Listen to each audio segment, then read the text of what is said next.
I just turned it on.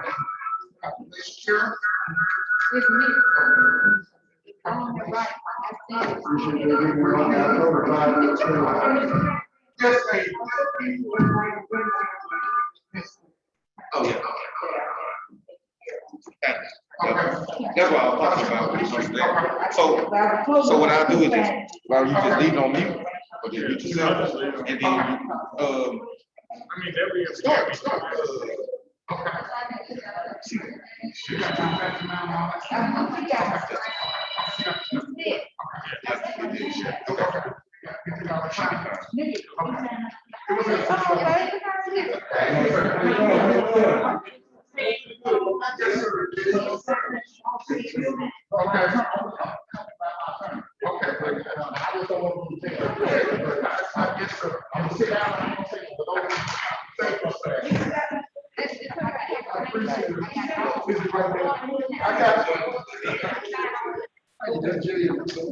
And I want to say something.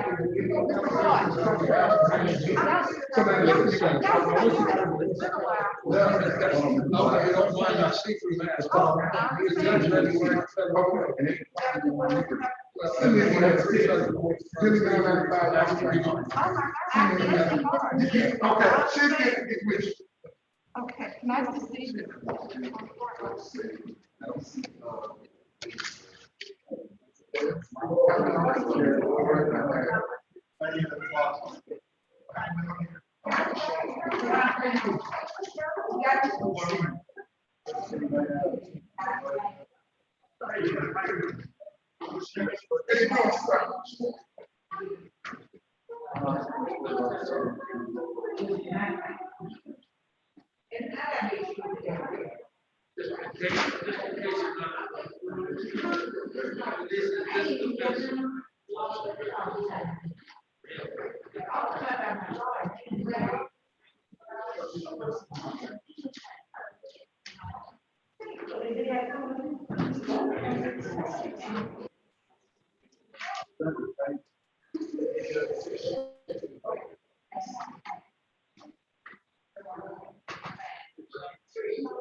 You all right, man? How much you said? Huh?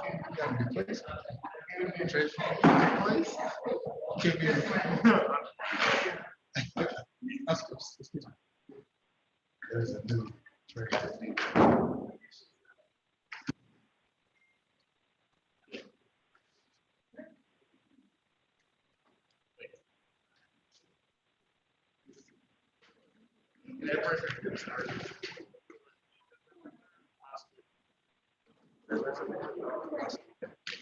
Because they were. You need transition times. Yeah, I think whenever they start out. And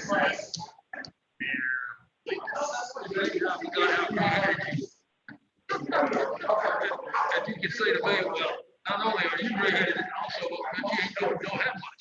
Well, that's what happens. Oh, I'm not that much older than you. I thought I was like a generation older. Damn. 75, and actually, it's about 40. Oh, That's all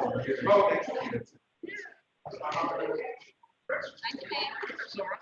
And you do too. That's all. Yeah.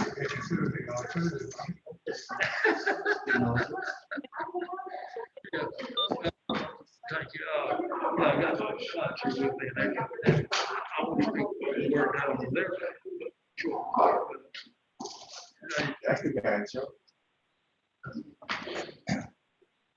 Mr. Young. Oh, sir. How you doing, sir? Junior, Billy, how you doing? it's I know a lot of the other city council, the old city council more than the current. We're a little different, but But I spoke to you outside. I don't think you heard Councilwoman Thomas. I was speaking outside in the hallway. I don't think you heard. Yeah,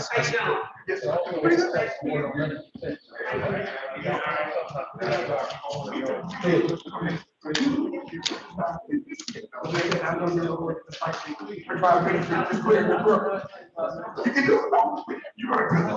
I know, I can take you 5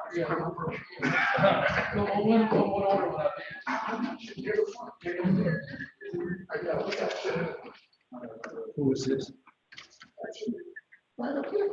Mr. I'm not sure. I know you were calling what you're talking about. Who did you think you were calling? No.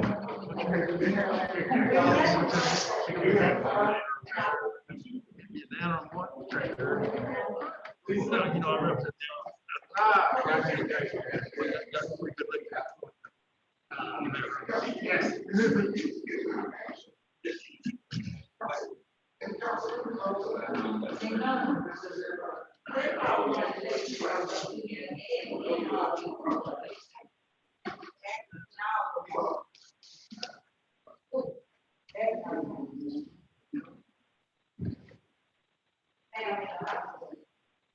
Ladies and gentlemen, we'll get started as soon as we get a form. Right now, we're hoping that some are going to join us on Zoom or here personally, so we need 5. So we'll get started as soon as we get the proper form. But please remember to silence your devices, put your phones on mute or turn them off, so that when we get started, we won't have any difficulties. Thank you so much.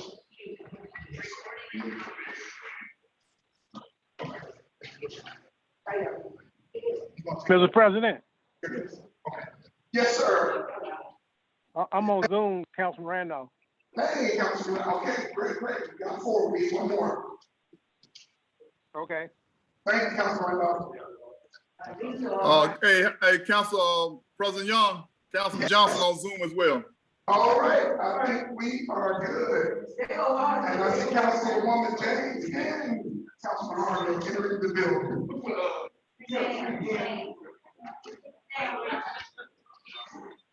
Okay.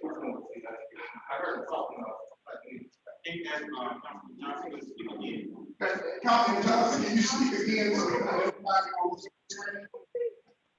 Councilman Johnson? Yes, sir. I'm here. Okay, yeah, thank you, sir. All right.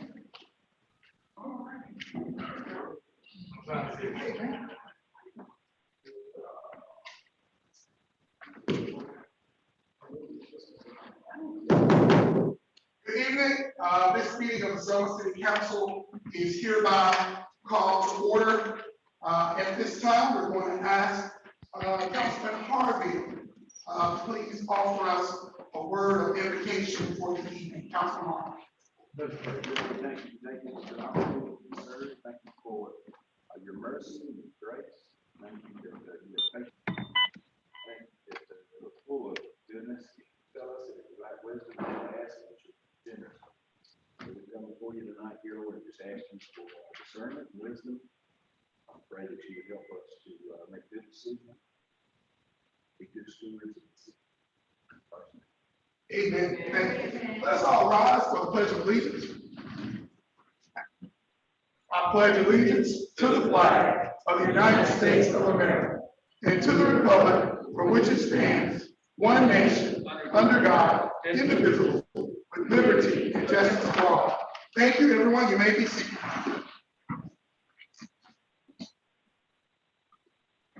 All right. At this time, we're going to ask our clerk to please perform our roll call for the evening. President Young, Present. Councilman Harville, Present. Councilwoman Christie Thomas, Councilman Carmichael, Councilwoman Davis, present, Councilman Randolph, Councilman Present. Councilman Simmons, Councilwoman Jamie Thomas, present, Councilman Johnson. Here. Thank you, Madam Clerk, for the roll call, and thank you, Council, for your responses. At this time, Council, we have on our agenda the approval of the agenda. We have one item that we need to add under announcements. We have Dr. Williams here from the Selma City School System, and so we just forgot to place it on the agenda when we sent it out. But we do have that one addition, and that's Dr. Williams from the Selma City School System. So, Council, after reviewing this agenda and with this addition, is there a motion to approve our agenda for the evening? All right, it was moved by Councilwoman Jamie Thomas. Is there a second? It was properly seconded by Councilman Harville to approve our agenda for the evening with the addition of Dr. Williams. Are we ready for the question? Roll call, Madam Clerk. President Young, Yes. Councilman Harville. Yes. Councilwoman Christie Thomas. Yes. Councilman Carmichael, Councilwoman James, present, Councilman Randolph, Yes. Councilman Jimmison, Councilwoman Jamie Thomas. Yes. Councilman Johnson. Yes. Thank you, Council, for your votes. Let us turn our attention to the agenda. The character trait of the month is merit. True merit, like a river. The deeper it is, the less noise it makes. Let us all remember and reflect on our character trait of the month, merit. Now, Council, we ask that you please turn your attention to our consent agenda for this evening. We have a total of 9 items up for consent approval. Item number 1, to approve tree cutting, trimming, and building repairs to the bathrooms at the cemetery department in the amount of $20,500 with funding dispersed from the unappropriated general fund account. Item number 2, to approve resolution R101-21/22, authorization to award FEMA disaster recovery for West Haven Drive stormwater repair project. Item number 3, to approve resolution R001-21/22 to declare September 16th Unity and Nonviolence Day in the city of Selma, Alabama. Item number 4, to approve payment to AMIT in the amount of $2,743.27. Item number 5, to approve the invoice for Thomas Lawn Service in the amount of $1,500 with funding dispersed from Councilman Jimmson's discretionary account 1.6002-51070.6. Item number 6, to approve a purchase order for snow cleaning service in the amount of $6,000 with funding dispersed from Councilman Harville's discretionary account 1.6002-51070.1. Item number 7, to approve a purchase order for snow cleaning service in the amount of $5,000 with funding dispersed from Councilwoman Christie Thomas discretionary account 1.6002-51070.2. And item number 8, we have a correction in item number 8, to approve a public purpose discretionary spending request for move with funding dispersed from council members, see the form, discretionary accounts for a total of $950. That's not $1,250, $950, that's the correction. And then item number 9, to approve a public purpose discretionary spending request for the YMCA with funding dispersed from council members, C4 discretionary accounts for a total of $1,500. Council, those are the 9 items that we have on our consent agenda for Tuesday, October 26, 2021. Is there a motion to approve the consent agenda with the correction of item number 8? Okay, I think I heard Councilman Harvey on first that time. So he made the motion. Who has the second? All right, please allow the record to reflect that it was moved by Councilman Harvey and properly seconded by Councilwoman Janie Thomas to approve our consent agenda for Tuesday, October 26, 2021, with a correction to item number 8 to be an amount of $950. Are we ready for the question? Roll call, Madam Clerk. President Young, I vote on all 8 items, and number 9, I'd like to abstain. Councilman Harville. Councilwoman Christie Thomas. Yes. Councilman Carmichael. Yes, on 1, 3, 4, 5, 6, 7, 8, 9, and abstain on number 2. Councilwoman James. Yes. Councilman Randolph. Yes. Councilman Jefferson. Councilwoman Janie Thomas. Yes. Councilman Johnson. Councilman Johnson. Yeah, I'm abstaining for the fact that I was out of the work session. Thank you, Council, for your votes. Can you read back the results of the vote, Madam Clerk? Have an affirmative for all except for 9, except for item number 9 for President Young. All for Councilman Harville, all for Councilman Christie Thomas, all for Councilman Carmichael with the exception of 2 abstaining. Councilwoman James, all, Councilman Randolph, all, Councilwoman Janie Thomas, all, and Councilman Johnson is abstaining on all. Okay. Items passed. Thank you so much. All right, Council, we'll move on to our next item, and that is the approval of our council meeting minutes. And we're going to ask our clerk to perform that duty for us. Good evening again, Council, Mayor, and all who are here present with us this evening. Council, you should have before you the minutes of October 12, 2021 for your consideration. Are there any questions? Okay. Council, as the clerk stated, we have minutes for us for October the 12th, 2021. Are there any corrections, additions, or deletions to said minutes?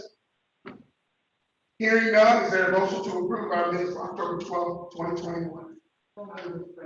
Is there a second? All right, please allow the minutes to reflect that it was moved by Councilwoman Janie Thomas and properly seconded by Councilwoman Christie Thomas to approve our minutes for October 12th, 2021. Are we ready for the question? Roll call, Madam Clerk. President Young. Yes. Councilman Harville. Yes. Councilwoman Christie Thomas. Yes. Councilman Carmichael. Yes. Councilwoman James. Yes. Councilman Randolph. Yes. Councilman Jefferson. Councilwoman Janie Thomas. Yes. Councilman Johnson. Yes. Thank you, Council. Thank you, Clerk.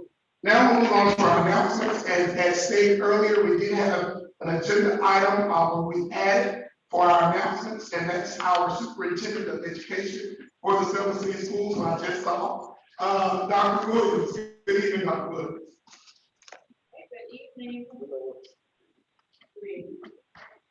Hey, can you hear me? Yes, All ma'am. right, good evening. Thank you so much for having me. Just have a couple of announcements and just a few things I wanted to share with the council. You should have a handout. That's just a 2-pager. I wanted to invite you all to participate and share information about the community forum that we're going to have next Tuesday, a week from tonight at 5 p.m. at Selma High School in the auditorium. And this is going to be a student-led forum where we're going to hear from our scholars. And it's no secret that you all know we've had some challenges with reopening, particularly at our high school this year. And so we're going to really prioritize lifting up the student voice and hearing from our scholars about their experience and what some of their needs are. But we'll also entertain questions, and we do have information that's been pushed out on our website and social media. So if anyone has questions that they want to submit ahead of time, that would be awesome. And if not, we'll have some comment cards or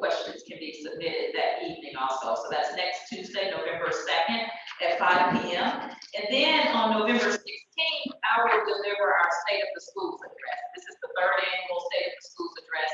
And this will be an overview of what we've done over the last year and really comprehensively over the last few years. And also we'll share our goals and next steps as we move forward.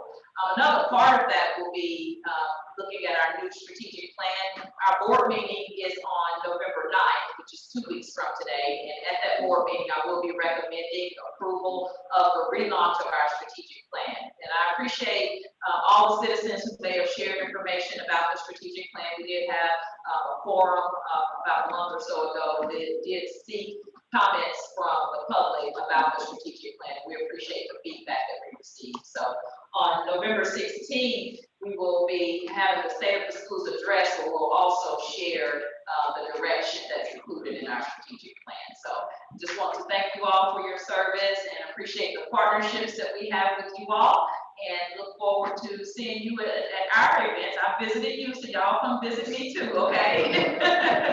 And I'll take any questions if anyone has a question for me. I just want to say to you, Dr. Lee, the date on that date, November 2nd, we'll be in training, and I hope that we will get back in time for the meeting. Some of us, and if some of our council that are not going, they could be there. That would be awesome. We'll be in Montgomery in training. Okay. I hope that we can get back in time. Okay. All right. And if not, then we will, I think we're recording it and streaming it, but any comments or anything that you all have to share with us, we still will appreciate it. And on the State of the Schools, it's going to be at 9 a.m. and we're going to stream it Facebook Live. So it's not really a public thing, but we're inviting a lot of people in. But we are going to stream it live, and do still want to hear feedback from folks who might tune in via Facebook. All right. All right, thank you all. All right. All right. Another announcement that we have received this afternoon from Chief Allen. He submitted to me the November 9th at 8:30 in Parks Revive, the Veterans Recognition Break. And so he gave that to me earlier. I want to keep that in mind and remember and honor. This is sponsored by the Michael D. Johnson Foundation. This is a Veterans Recognition Breakfast, November the 9th at 8:30 a.m. at Parks Revive. Thank you for that, Chief Allen. We appreciate your service. Thank you. All right, are there any other announcements at this time? Yes, Councilman. I'd like to make this announcement. During the month of November the 3rd, is by the council will be in training. Also, we will have graduation. I will be graduating November the 3rd at 1 o'clock. I will receive my advance, which I am in the last training program of my merit. I completed basic in advance. I received my advance of 2021 due to COVID that I was able to graduate. But November the 3rd, I will be receiving my second certificate. So, we do have people here on the municipality in training. We're willing to abide by. Also, I have an award meeting November the 4th at 12 o'clock at Performing Art. And the reason why I have this meeting at 12 is because of timing of our senior citizens.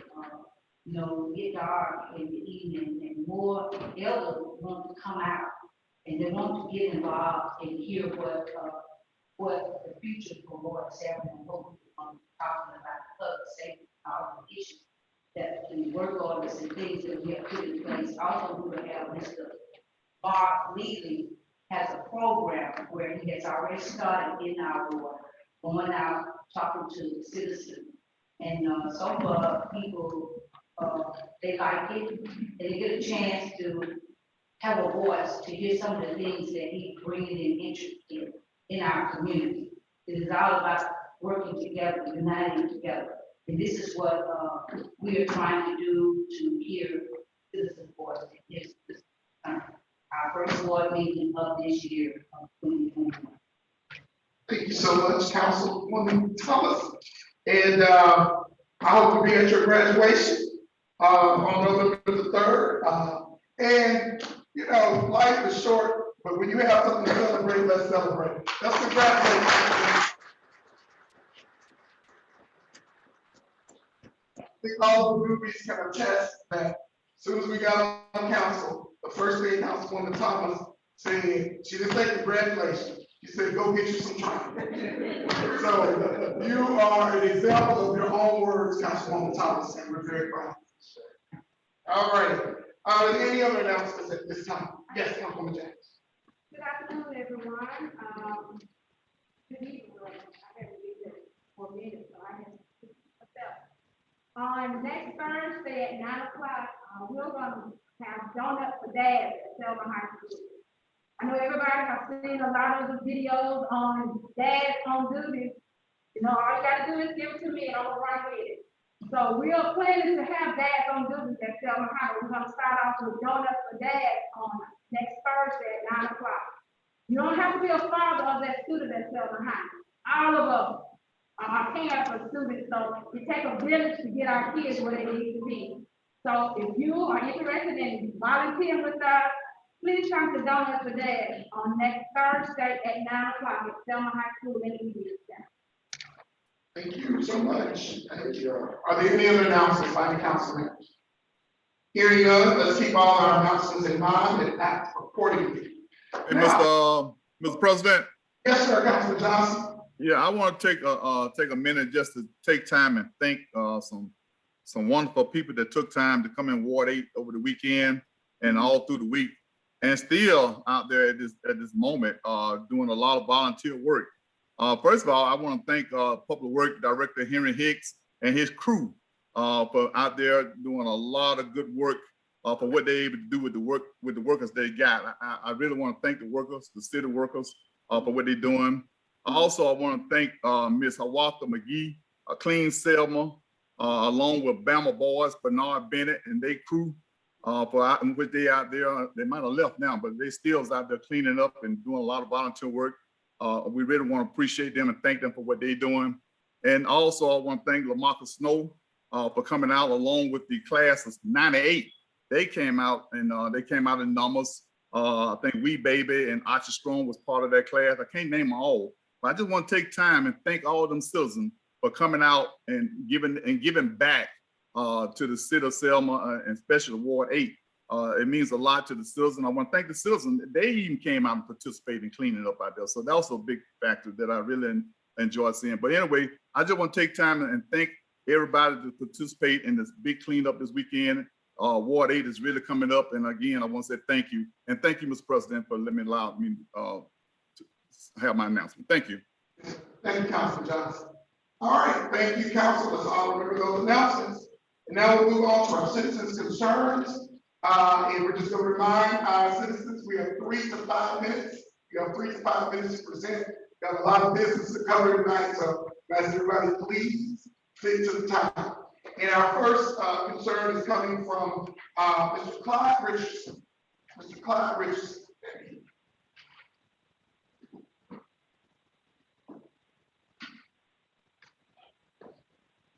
Well, first of all, I want to tell y'all about this council and this administration. Y'all set a fine example for city government. That's what the mayor, the council president, and the council. We're proud to have y'all. But what I want to talk, what I'm here for, is about past practice bills that Clyde. First, let me tell y'all who I am. My name is Clyde Richardson, in case you all don't know. And I am a product of Ward 8, born and raised right here in Selma. But I caught the daylights at this time. But anyway, let me give y'all some history. My history is going to tell y'all about how old I am. I hate to say it, I got to go. Me and the council and Joe T. Smith decided in this council and talked about we was going to contest the building of the post office. And because we was going to contest that building was because of the way we saw the plans that were being built. And the plans that were being built here, that was noticed, the park in downtown at the post office is within. It wasn't set up the way the previous was. They was tearing it out and we created a new parking place. So when we was about to contest it, the council and the mayor came to a conclusion. It was all a few business people that were downtown. I was one. That we don't have to change it. They said, what's y'all problem? I said, we all taking all our parking All our parking, now you can take it and consolidate it in. So when we describe that, they said, well, there's no problem with that. Y'all down here at night. We down here in the daytime. It's not affecting anybody. So all of us went along with it, was fine and that. But previous administrations decided to come downtown 2 and 3 o'clock in the morning and tow cars. Yes, they don't worry about that. Well, the purpose of me speaking here is to keep history from repeating itself. We don't want history to repeat itself. We have such a great council, a great mayor, and a great full administration that we won't let these things happen from previous agreements to come back to now. So the Postal Service state, we are not down there at 2 or 3 o'clock in the morning calling the records. So they made it clear it wasn't them. Now, every other event that I've documented that's been downtown, no matter what kind of event it was, it packed the whole area. Nobody told no deal, nobody bothered nobody. It only happened when I called all counties to sell. Yes, when I called all counties, they called the residents, tow trucks, and everything. I'm paying to the tax system too. So what I'm asking for is equal application of the law. That's all I'm asking for. No more, no less. If it's done to me, do it to everybody. You're not gonna do it to them, don't do it to me. I don't think I'm asking much for that. Now, while I'm here, I got 2 minutes on hand. I want to talk about the event license that was issued for Selma, Alabama. Right now, you have party, club, all over town. So, if I'm not mistaken, some of these people have been issued event licenses where you check the documentation. The event license was established for Water Avenue only, not all the time. It was for Water Avenue, for what needs to be done for people to have events. And those special events supposed to be Water Avenue only. If you put work, it's right. Now, it's for the safety of all the people. It's not for my personal gain. Because when we're talking about safety, the reason it's the area between Alabama, Washington, all that, it was once upon a time known as Club Road. All the nightclubs and bars was in that area. And the reason they was in that area is because you don't have so much of a police department. If you see these establishments all over the county, the police cannot enforce the law because they can't be in all of those places. It was the establishment was for it to be downtown. So, y'all can look into this. Let's see what could we make some corrective action. Because that event license, if I'm not mistaken, is being issued. And it's being issued in places where it's not supposed to be issued at. If alcohol is involved in these spots, it's supposed to go to the ABC board, pay the license, pay the insurance, establish security, go through all the things I go. Not make it easy, 1, 2, 3. And it's not easy, but I do what I have to do because I try to comply with the law. The law is that have cameras and all this other stuff. So we do these things. Last but not least, the sewage on the corner of 2nd Avenue and BM is flooding over there for years. We've been complaining about it. And I started fixing myself. I know y'all came on some new ordinance, so I don't bother that. The same thing is happening on L.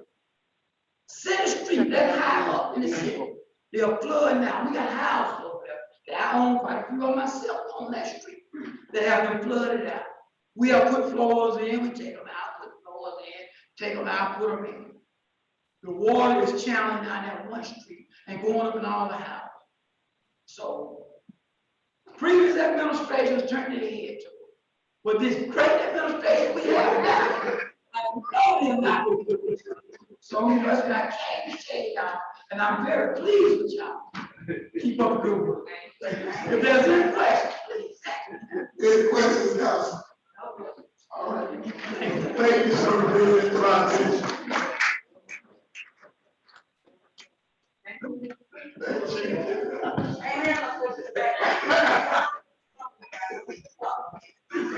All right, thank you. All right. Got to have a history report. All you. Now we'll go on to our next concern, and that's coming from Attorney Julia McPhillips. Thank you. Thank you. My honor and joy privilege, members of the city council, to be here with you tonight. I've been here with you about 3 other times, and had something here to Major Madison and the rest of you. I'm here, you probably have heard I represent several Selma city people. Bonita Wade's case is over. Carney Ellison, and it's coming up for a resolution, hopefully soon, in negotiations.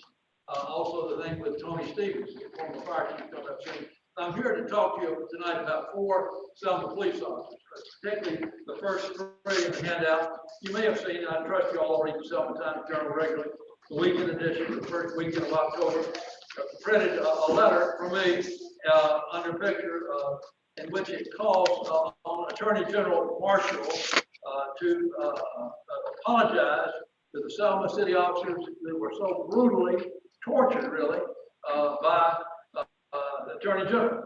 I refer to Selma police officers Jeff Hardy, Tori Neely, and Kendall Thomas, all of whom are here tonight with me.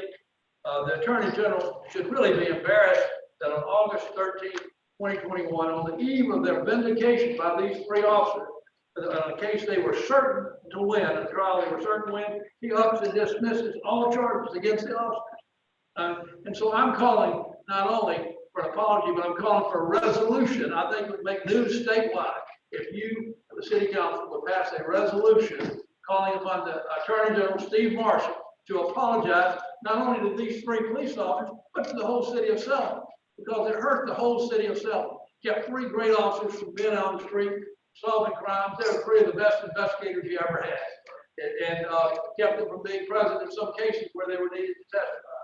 And what was this nonsense of the case about? In the article I gave to you, the one I wrote, it said they were indicted almost 3 years ago. On the eve of they were indicted in October 2018 for allegedly committing the terrible new crime of lying to the Attorney General. It never existed before about a couple of years ago. And lying, we asked for proof and specificity. The Attorney General's office sent us a thumb drive with 32,000 documents on it. Well, that's like going fishing nonstop, as I said, for 6 months, or going through a needle in a haystack in New York City. It was the worst lie these 3 officers were accused of telling was that they somehow had misrepresented the condition of the evidence room. They, said they thought it was fairly organized after they had finished, and the Attorney General thought it was a mess or something, and it was just ridiculous. The worst lie that they committed. And so the Attorney General also wrongfully sought to remove not 1 but 2 of Selma and Dallas County's best circuit judges from the case, both of whom happen to be African American, and that's why I think there was a huge racial component to this case. They sought first to remove Judge Collins Fedway. He refused, and in fact, he rendered a ruling in their favor back in May of 2019. But what happens? Susan Smith, investigator from the Attorney General's office, runs over in 2 weeks very secretly and silently. Nobody knows she's doing it. He finds another grand jury laying around and gets them indicted again. And this time we tried to file some other motions, and they said, oh, we're going to take it up to the Court of Criminal Appeals and have them remove the judge. And so we went through that. After COVID of 9 or 10 months, the judge at the Court of Criminal Appeals ruled that Fedway shouldn't be off, and then they do the same thing to Marvin Williams. They try to embarrass him to the point that he finally feels pressured and has removed the case also. And so it's just the worst kind of embarrassment and worst kind of mistreatment of anybody. And I think it would be entirely appropriate, more than appropriate, it'd be newsworthy. We need to send a message to the state that the Attorney General should not mess with 3 of your best officers and the city of Selma itself the way it did. And it's cost them hundreds of thousands of money if you add it up, all of them. And really, so we're asking for reparations too. And we're asking for y'all to issue a resolution that would call for the Attorney General to apologize statewide and for the state of Alabama to issue reparations to these 3 gentlemen here. The 3 of Selma's best officers ever. And so you can see from the article in front of you, the guest column that I wrote, that's sort of a summary of what I'm asking for. Now, not to be finished, I wanted to say that Also represent Reginald Finch, who is a great police officer as well. And a note here from one of my clients wanted me to make out the point that although I think you, the city council, had nothing to do with what happened to them, they feel like the former mayor and the former chief of police, Daryl Melton and Spencer Collier, did have something to do with their prosecution. They may have, but it was as much from acts of omission as commission. They could have stopped it in its tracks if they wanted to, but they didn't. Okay, so that's an issue still to be dealt with. Okay, but the attorney general was the main culprit, and Susan Smith, and also Andrew Arrington. We called the apology from all three of them: Steve Marshall, Andrew Arrington, who has local roots on the other side of Selma, and Susan Smith. I think she got some local ties here too. They need to apologize profusely, and a resolution from you guys and ladies would really be not only appropriate, but I think it would be picked up not only in the news statewide, it might well be picked up in the New York Times or Washington Post, and it shouldn't, because it's that bad a thing that was done to them. And then the other thing, it may seem a little less newsworthy, but it's still very important. Reginald Finch versus cities. I just gave you a draft complaint, gave it to Major Madison. He and I have been talking back and forth several times about what to do on this. It sets forth what we think are legitimate causes of action. It hadn't been filed, it's just a draft. You see it upper right hand corner. It hadn't been filed, but he had to have some surgery and treatment, medical treatment, and the office, and they fired him because he wasn't there, you know. And that's baloney. You got out on the Family Medical Leave Act to protect it, both interference and retaliation, but also the due process clause, the 14th Amendment should protect him. For personnel court hearing, he never got it. And so I know Megan's probably working on that issue some, but he just didn't get it. So we got a draft here. When you go into executive session, as I understand you will be, I'd ask you to consider Reginald Finch's request for proper treatment. It might, stop things in its tracks. What happened to these three guys, however, it requires special treatment, which I hope that you six and Major Madison all can put together a resolution that will send the message it's so badly needed. And I'm going to tell you what an honor it is to represent Attorney Ellison over here who's been working with y'all. She likes y'all a whole lot. I do too. And also Tony Stevens. Okay. So whatever y'all can do for all these requests. Thank you, Major Madison, for giving me the ear. And thank you, ladies and gentlemen. I'm going to head on back with my dear wife here. We've been married 48 years, and I'm about to hit 75, but I'm aiming for 100. I'll let you, but I'm aiming. Okay. God bless you all. Good to see you. Thank you, Attorney Bill. We appreciate it. All right.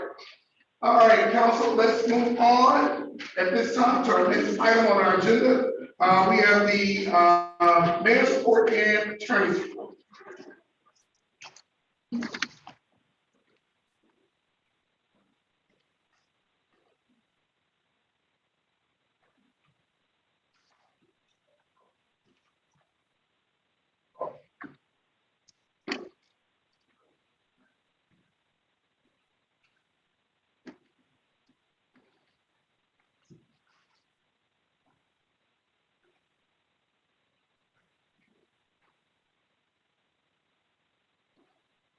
Hey, Noah. I was hoping the Attorney McPhillips wouldn't leave.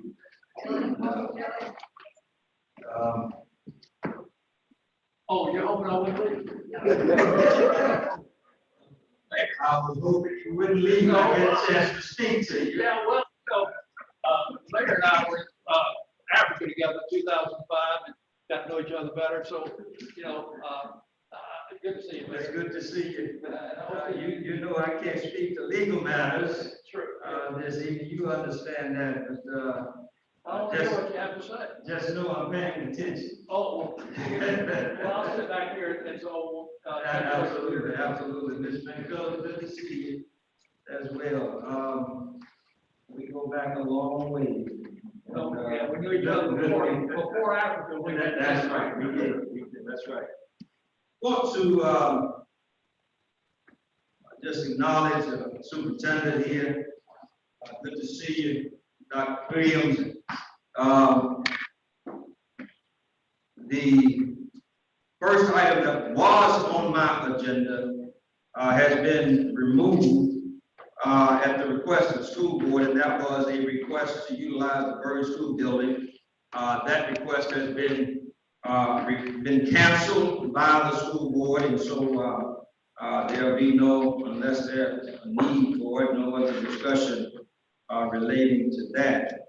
The next item that I had was on the next two items, in fact, were on the consent agenda, and I will not go into those two items, just acknowledge that they are approved and we are moving forward. After that, the Harbor Center had submitted a request for funding. And, you know, when council moved forward with the budget, prior to the council receiving the budget, I had stated to council that we would work on the contracts and the general government budget sections together. We never did that.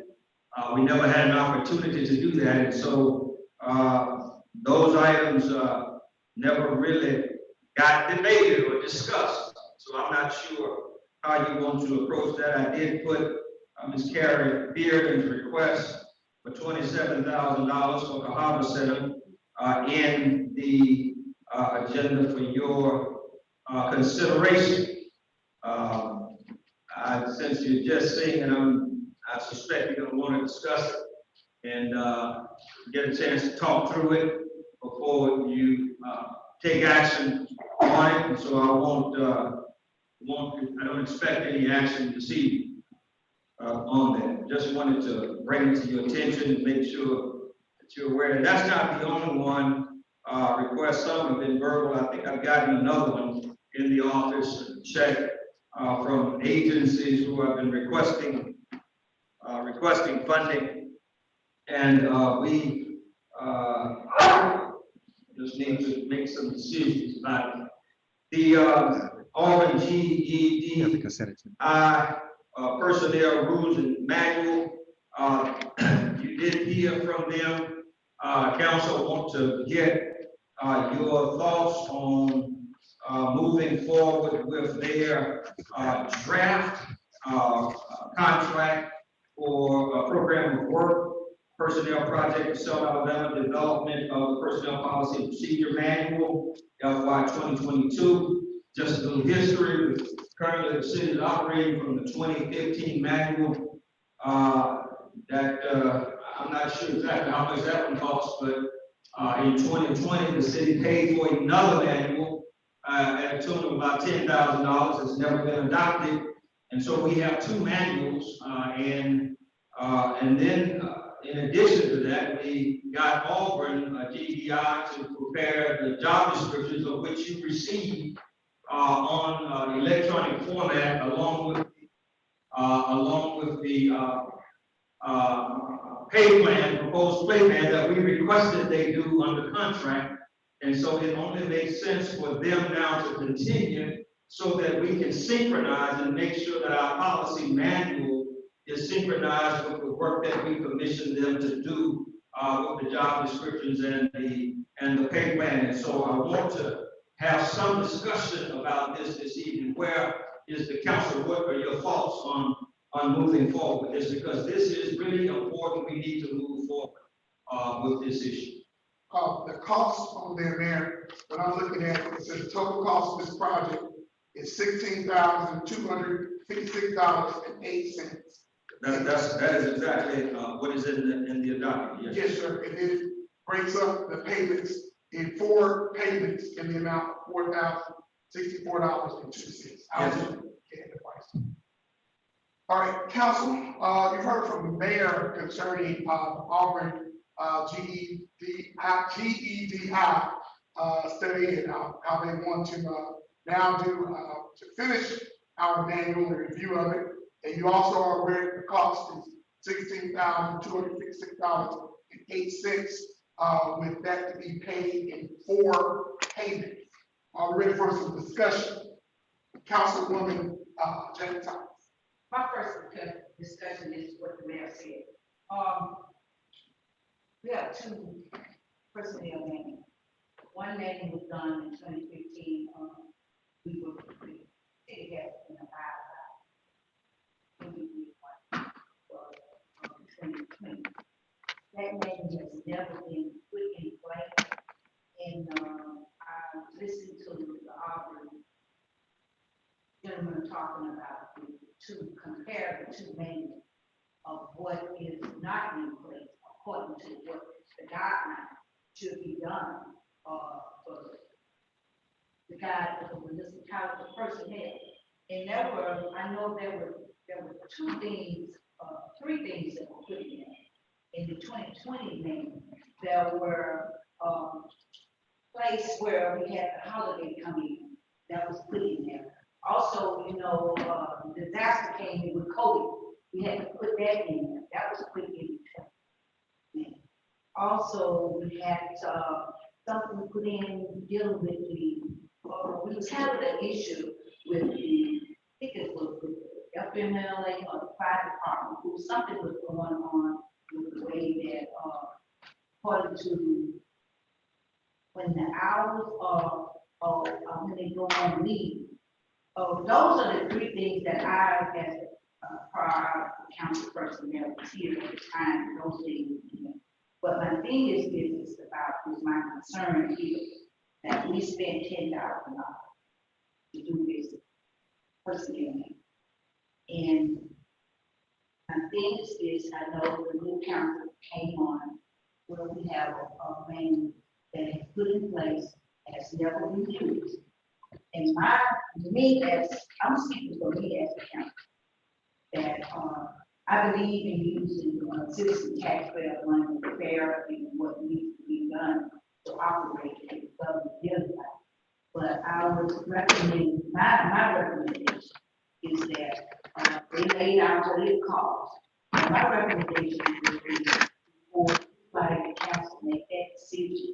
Could we send both names, 2015 and 2023, and let them see, is there anything else that needs to be put in there for what these manual air personnel up to the standard of Alabama needs.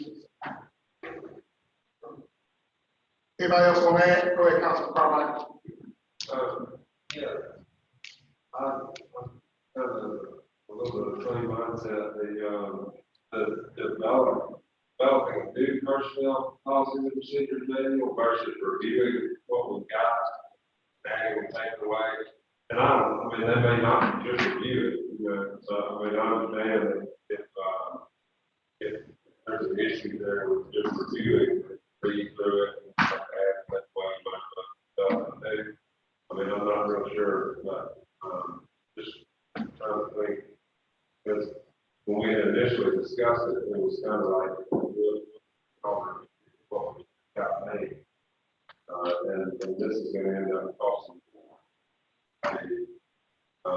To have one created, times going on, you know, these personnel, what the city of Selma calls it, the rules and regulations manual, but the personnel policy and procedures manual, and they're referring to it as evolved over time with the policies that we create.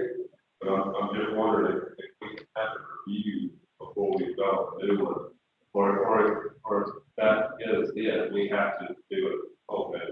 Yes. Well, the questions that you're asking now are the same questions that I asked about why did we do the 2020 manual. That's the exact same question I was asking, because when you look at them, and by the way, the personnel office and we have looked at them, they are virtually the same. There's very little difference. And we do know that there are some Fair Labor Standards Act issues that are not in the manual that need to be included. But there are also some challenges that we have in terms of the way we do business in our fire and police departments. There are restrictions in that manual that are going to prohibit or slow down the process of rebuilding our fire department and our police department. And if we don't get that changed, and we need to make sure we get that right when we change it, then we're not, then we could get in further trouble. Right now, the way the manual is structured, we can't go out and just recruit someone in our police department as a sergeant rank. They come in at the bottom rank and then they have to go up. That's not the way our pay plan is structured. We need to go in and redo this at this point based on what they have already done with our job descriptions and with our pay plan to synchronize what we have. And since that organization, we spent the money to do these first two phases, it only makes sense to just, let's give it to them. Okay, the $10,000 that was done before, I think is a wash, quite frankly. But let's do it right this time. Let's let them go ahead and do this. Let's finish this up, get all of our HR documentation in line, in sync, and then we can move forward. That's my recommendation. Okay. Like Councilman Christie, tell us, and then Councilman Hart. I was gonna add, this has been a years-long discussion. So the items that we're saying that need to be included into the new manual, can we get a list of everything that needs to be included so that we can state whether or not we want to move forward? I wish it were that easy, Councilwoman, because I really just can't say it's that easy.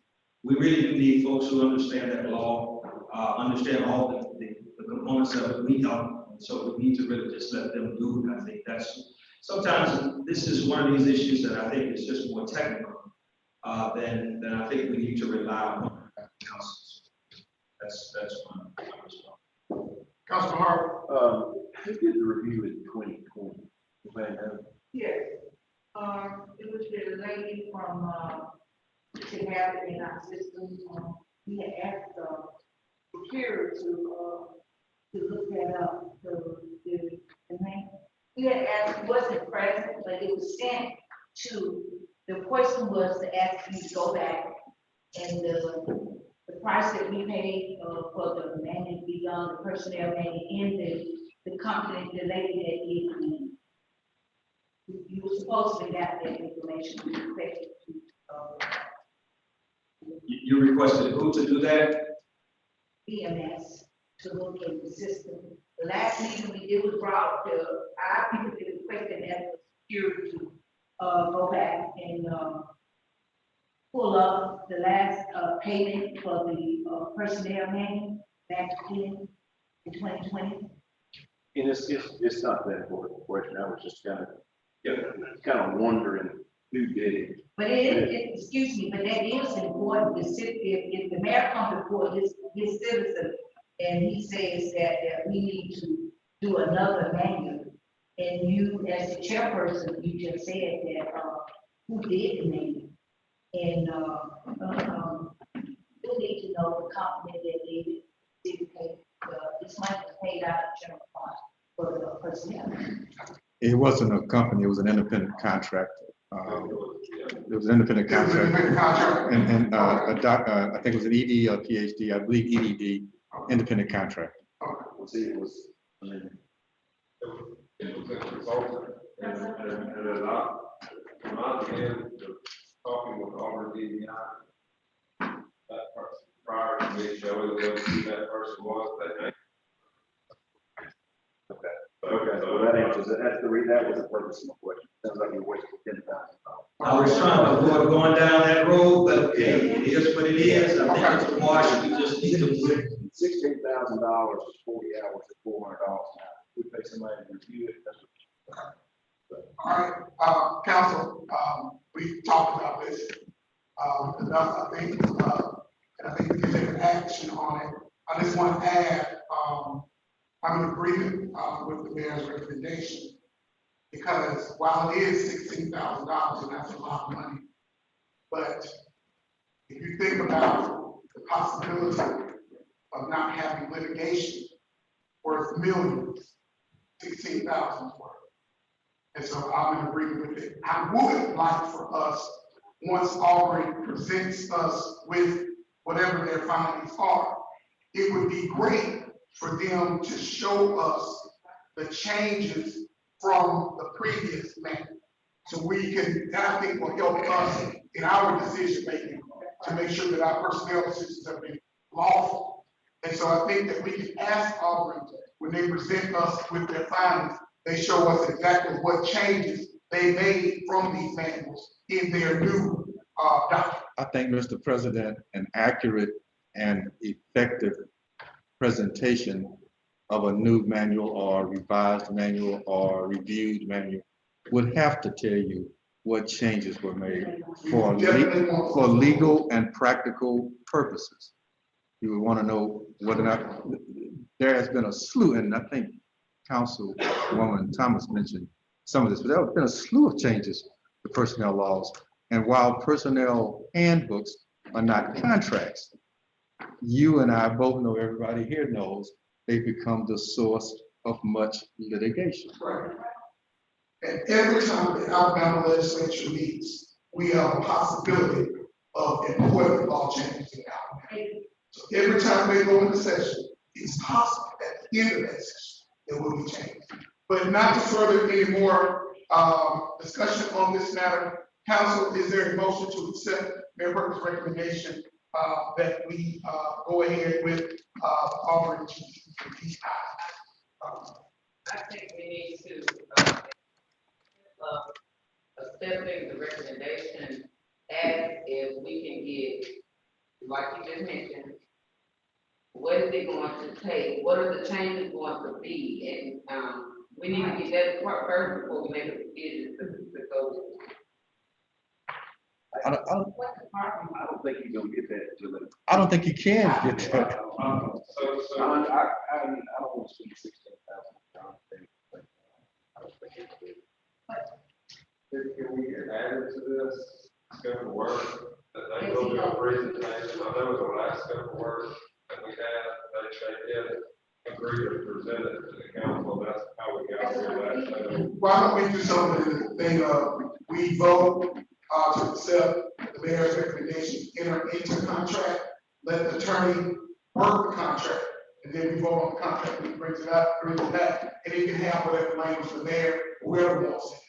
But I think we can go ahead and vote. I think we can go ahead and vote on the recommendation to enter into contract. And then we will get a contract and view that contract and vote on that at our next meeting or whatever it's going to be. That's part of it.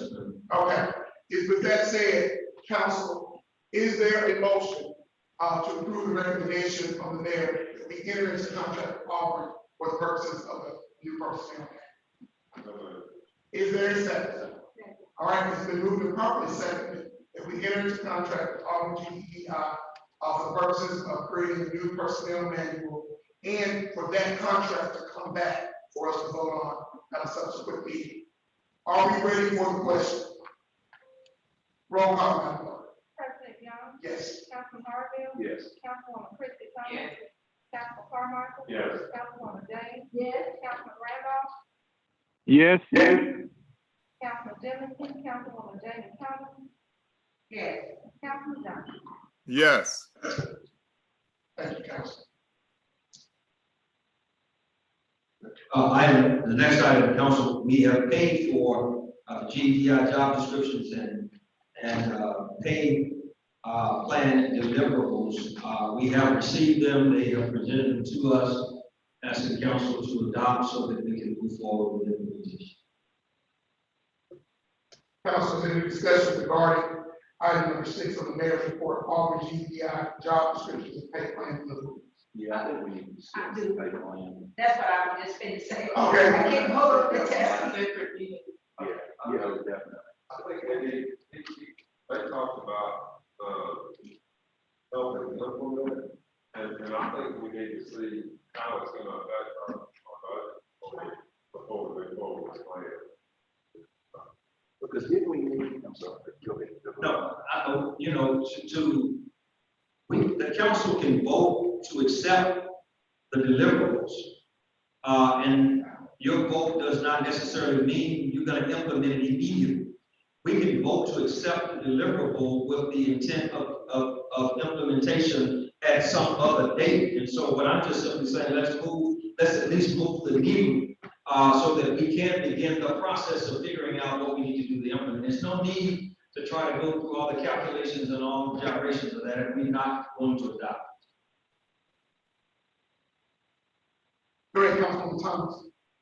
Well, can I ask you this, Mayor? Yes, ma'am. If we're not going to adopt it, can you tell me the reason why we're going to vote for it? Well, I'm suggesting that you do adopt it. But I'm just saying, you understand, well, you know, I didn't be it straight, you know, I'm straight. So you tell, are you saying to me that the council is not going to adopt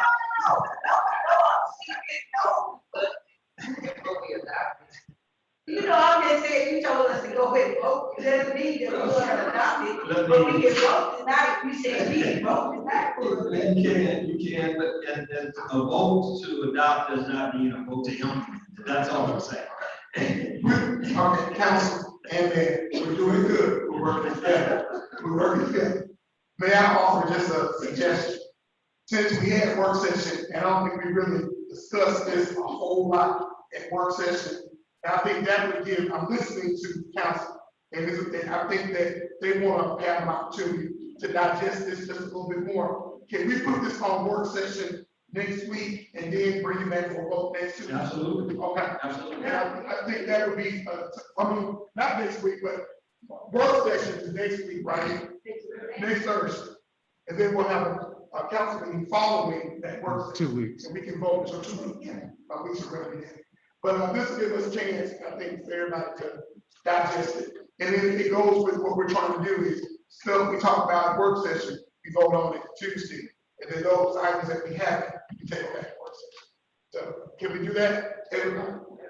Okay. That's something. Okay. I'm just putting it on the radar. I'm putting it in front of us so we can. Yeah, you're moving the ball down. I'm moving the ball down the field. Councilman Thomas said something. Without due respect, Council President. Yes, ma'am. I think because this is a lengthy conversation, we need to do this in a committee meeting. Okay. We all know exactly.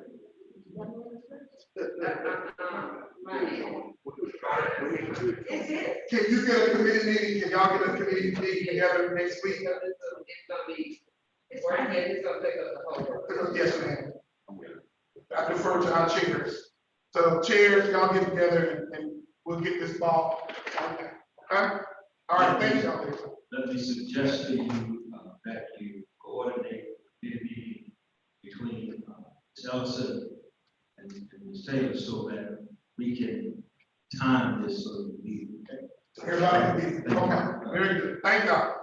All right. The next item that I had really ties into what we just discussed, and that is resolution and job offer letters for the tax collector and the treasurer. We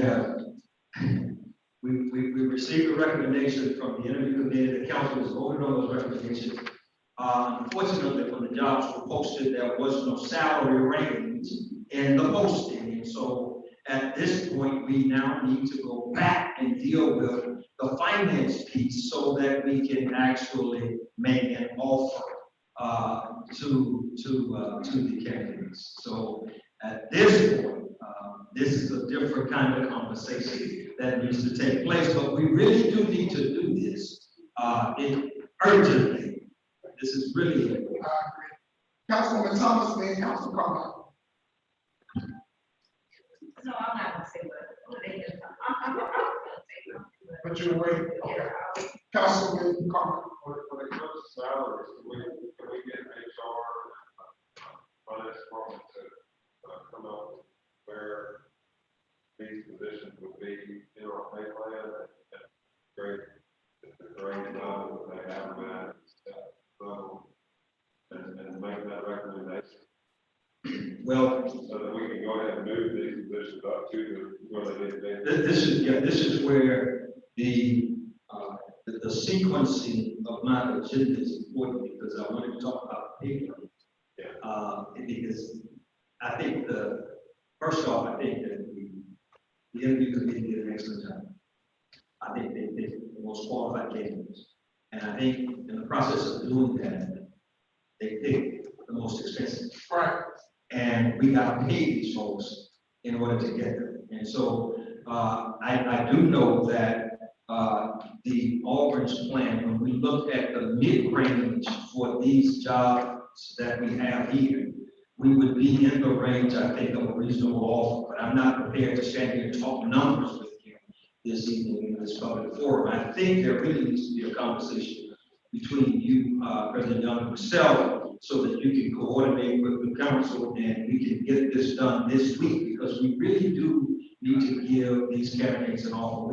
We have publicly announced that they've done this. They have at least one of them has an employer and the other, I think, has customers. And so we really need to be sensitive to their personal situation. We can coordinate. Thank you. All right. So we will get that done. Council, Carter, you got a question? Yeah, I was just gonna say, can we do that in the credit meeting as well? I'd rather not delay that. It really is important. We need to get these letters to us. Because all we're gonna come up with is a number. We just need to come up with a range. And let the council vote on the number. No, but. Well, no, I was gonna bring it back to the whole body. He's gonna bring it back.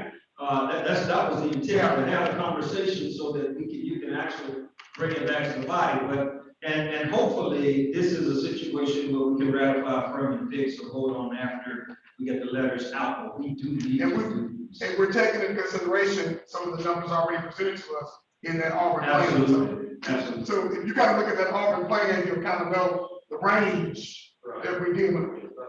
So it won't be too far out of that. But go ahead, Councilwoman I Thomas. would like for this body council to keep in mind that we did a budget and, the range of the salaries of each employees. Even with this, position that we're filling.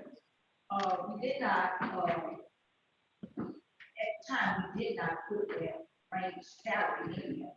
And once we do a budget, we did our fiscal year budget, once we did that. And now we will have to go back. If we are going to do this,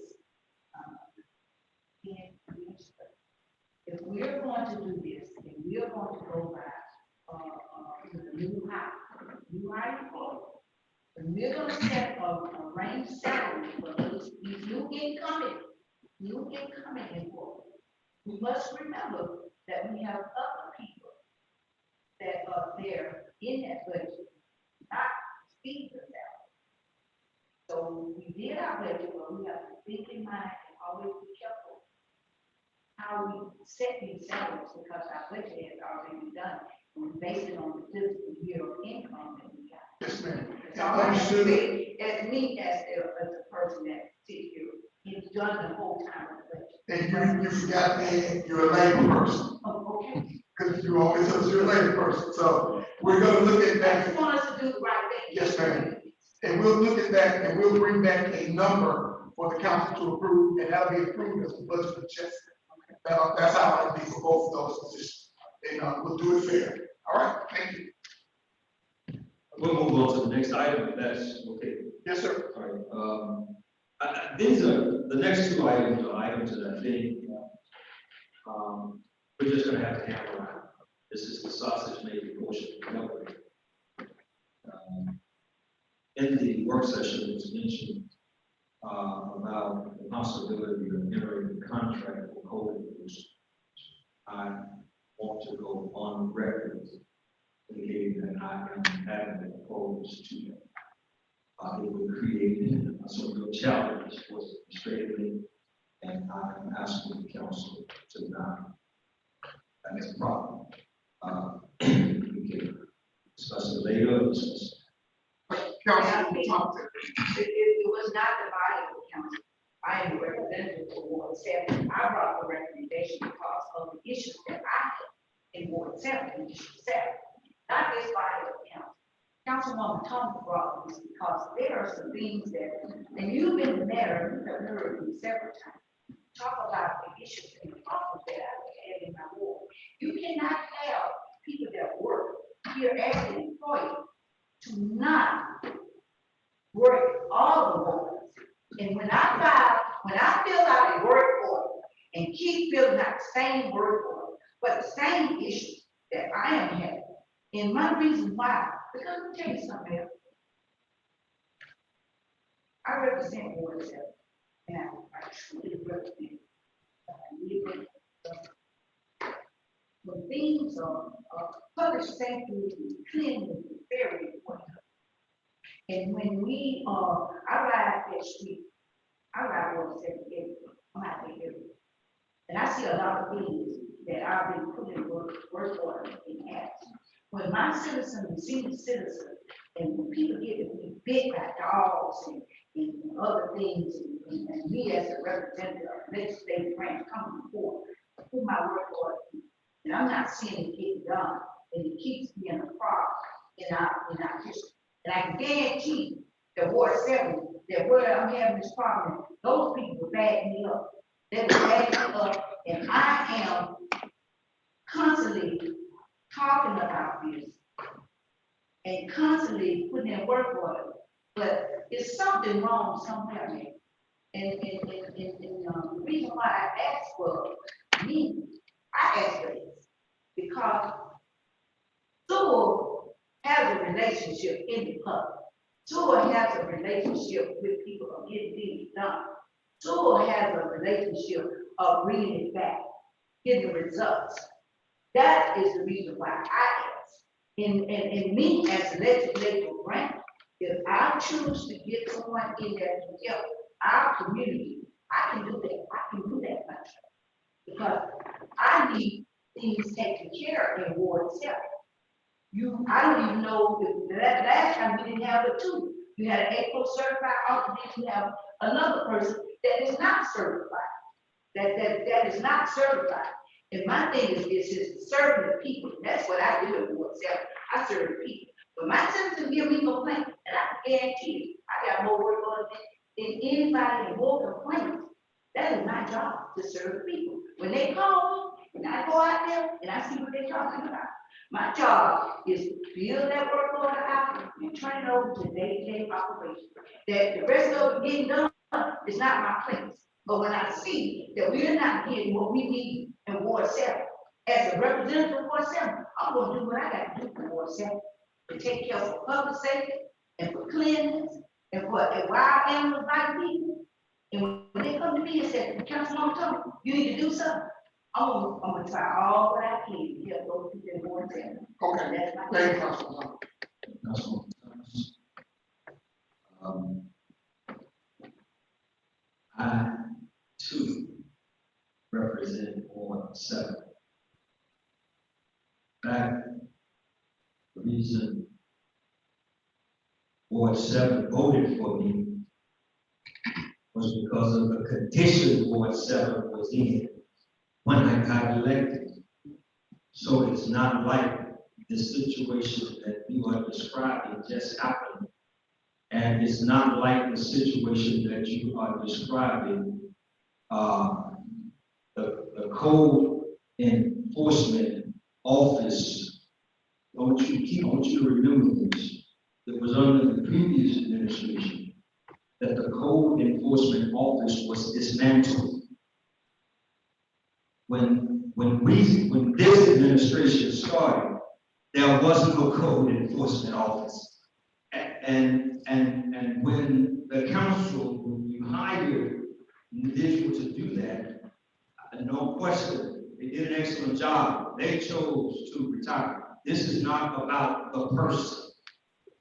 It's not. This is about the institution.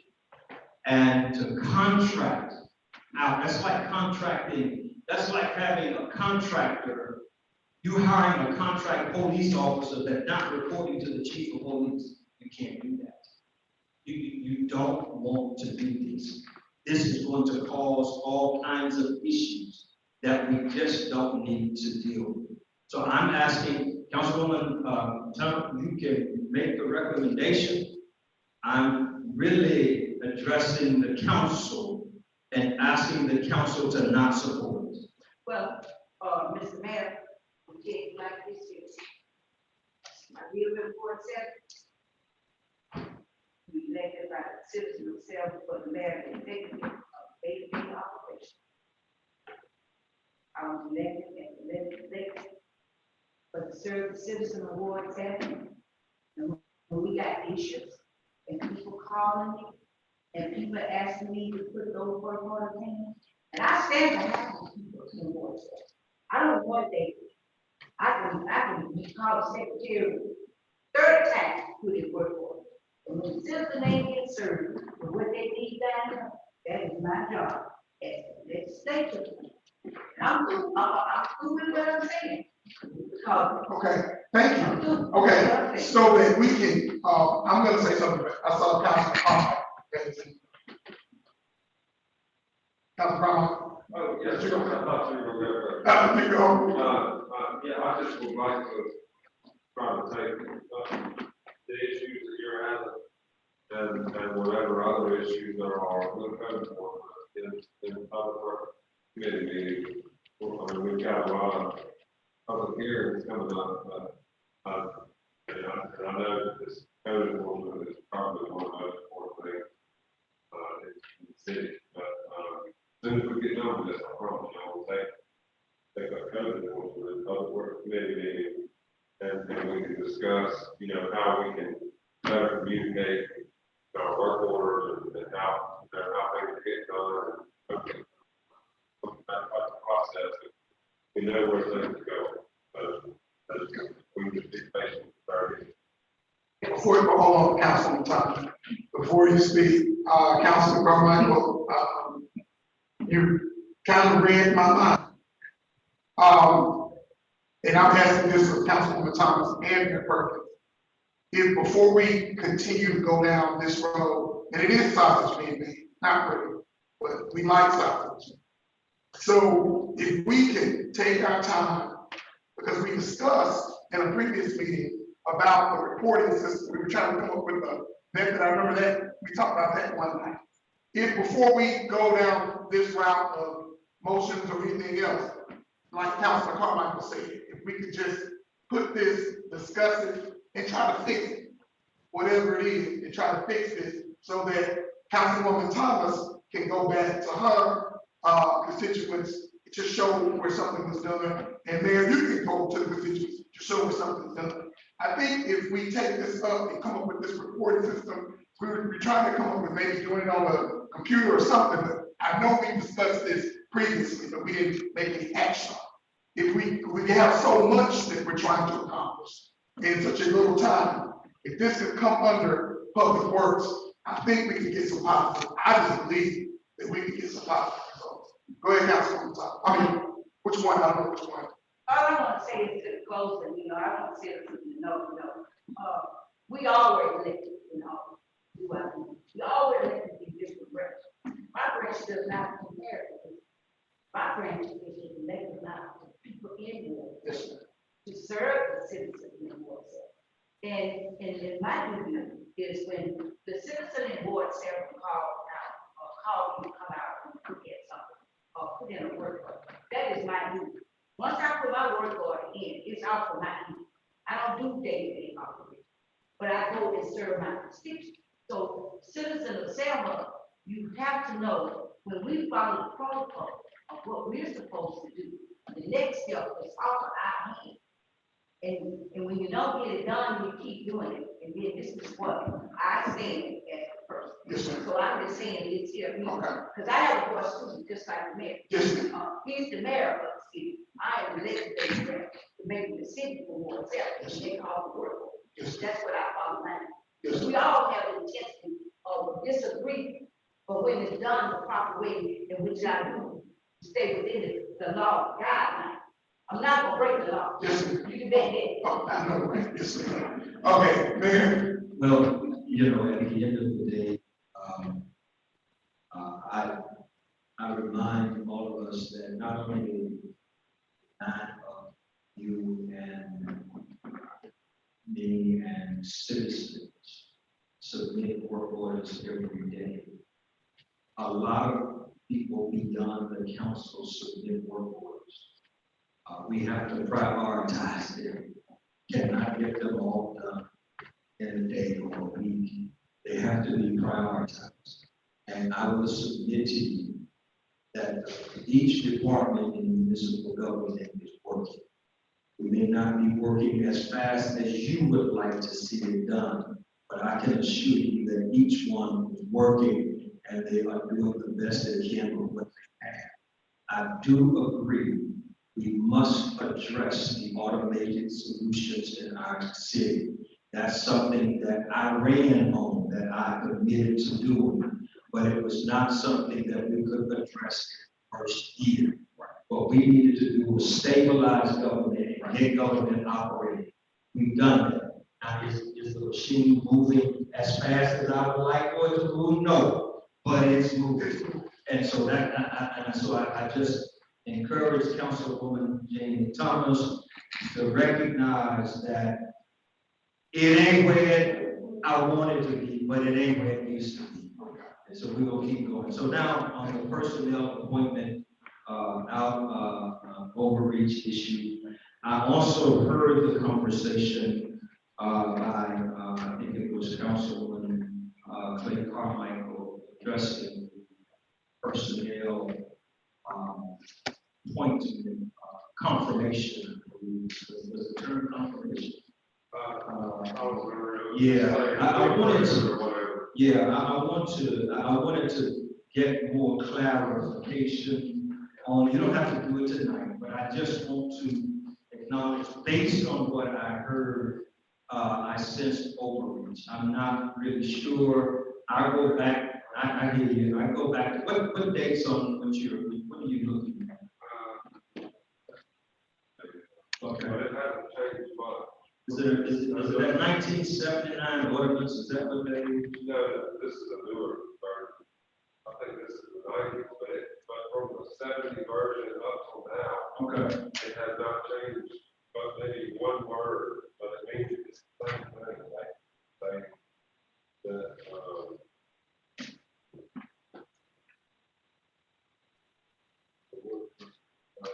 higher, with the advice, city council, California. So, I mean, Okay. you know, this one says consent. I think communicated said approval or something like that. And I'm not sure what the latest exactly is, but every time it does include council to have some sort of consent. And usually when it says that, the council should take a vote of some sort. Okay. Well, I just want to. It's not over, I understand, but I'm not a lawyer. I just heard it and I wanted clarification, so I put it on the agenda so that we could get some clarification, because the way it was heard, the perception was it was a threat at the person holding the position. And I want to clear up that. I wanted to make certain that that's not the case, that we're not threatening the person who is in the position. But see, when you're talking about someone's position and you're talking about going back and doing something about it, we just need to be clear about what that means. And as mayor and the person that she reports to, I needed to have this conversation with you to clear this. That's right. One comment on it. It's in our personnel. Read that. So hopefully our HR director can follow that to the exact word when it comes to our personnel rules and regulations.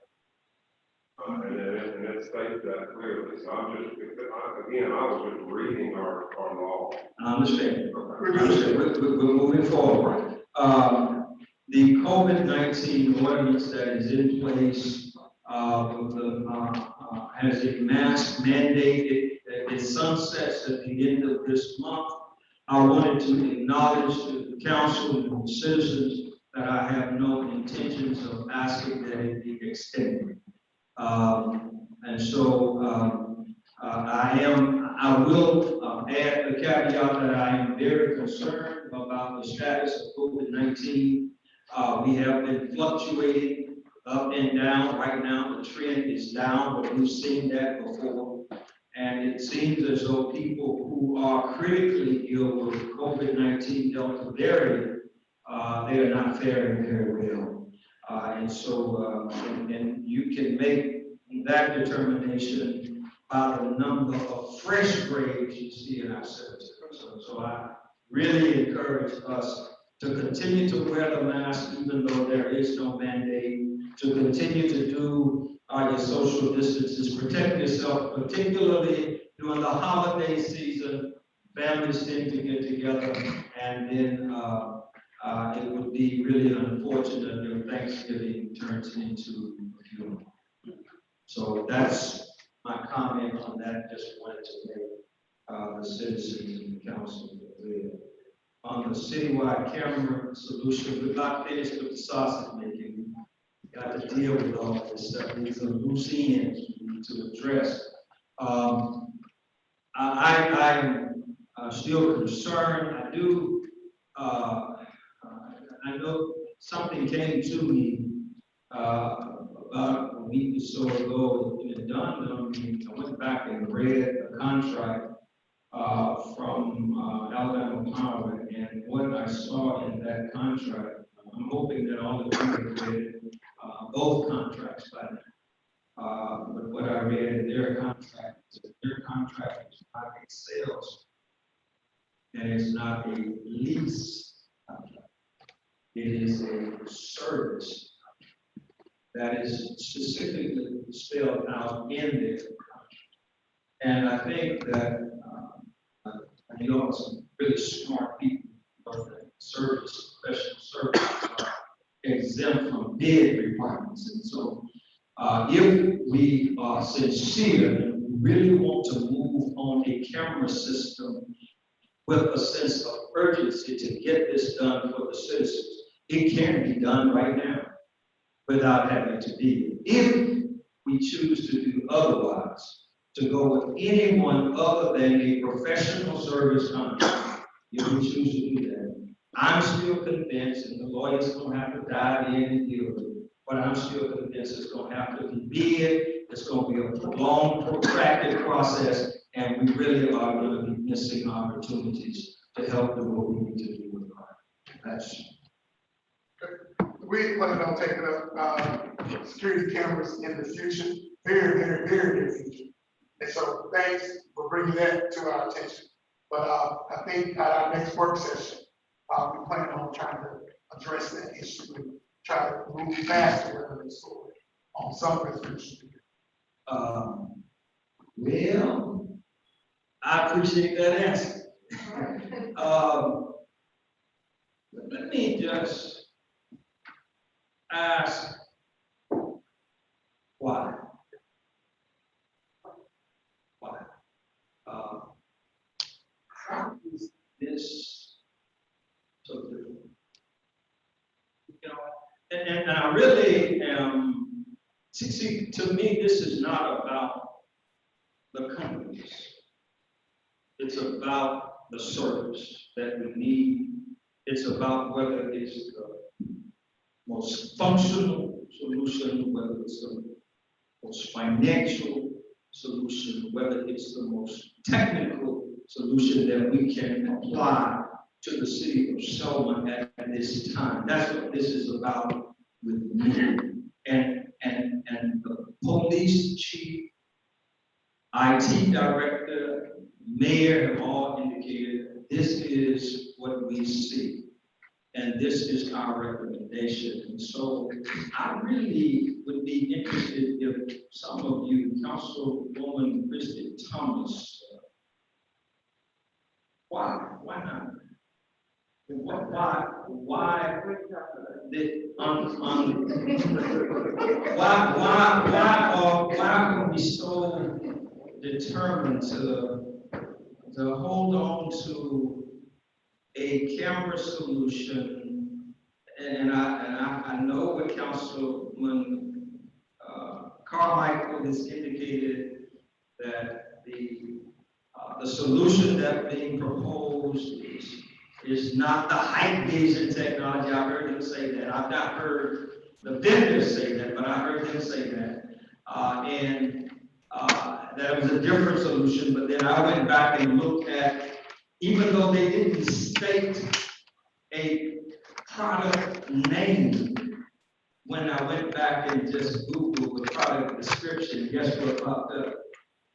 High vision.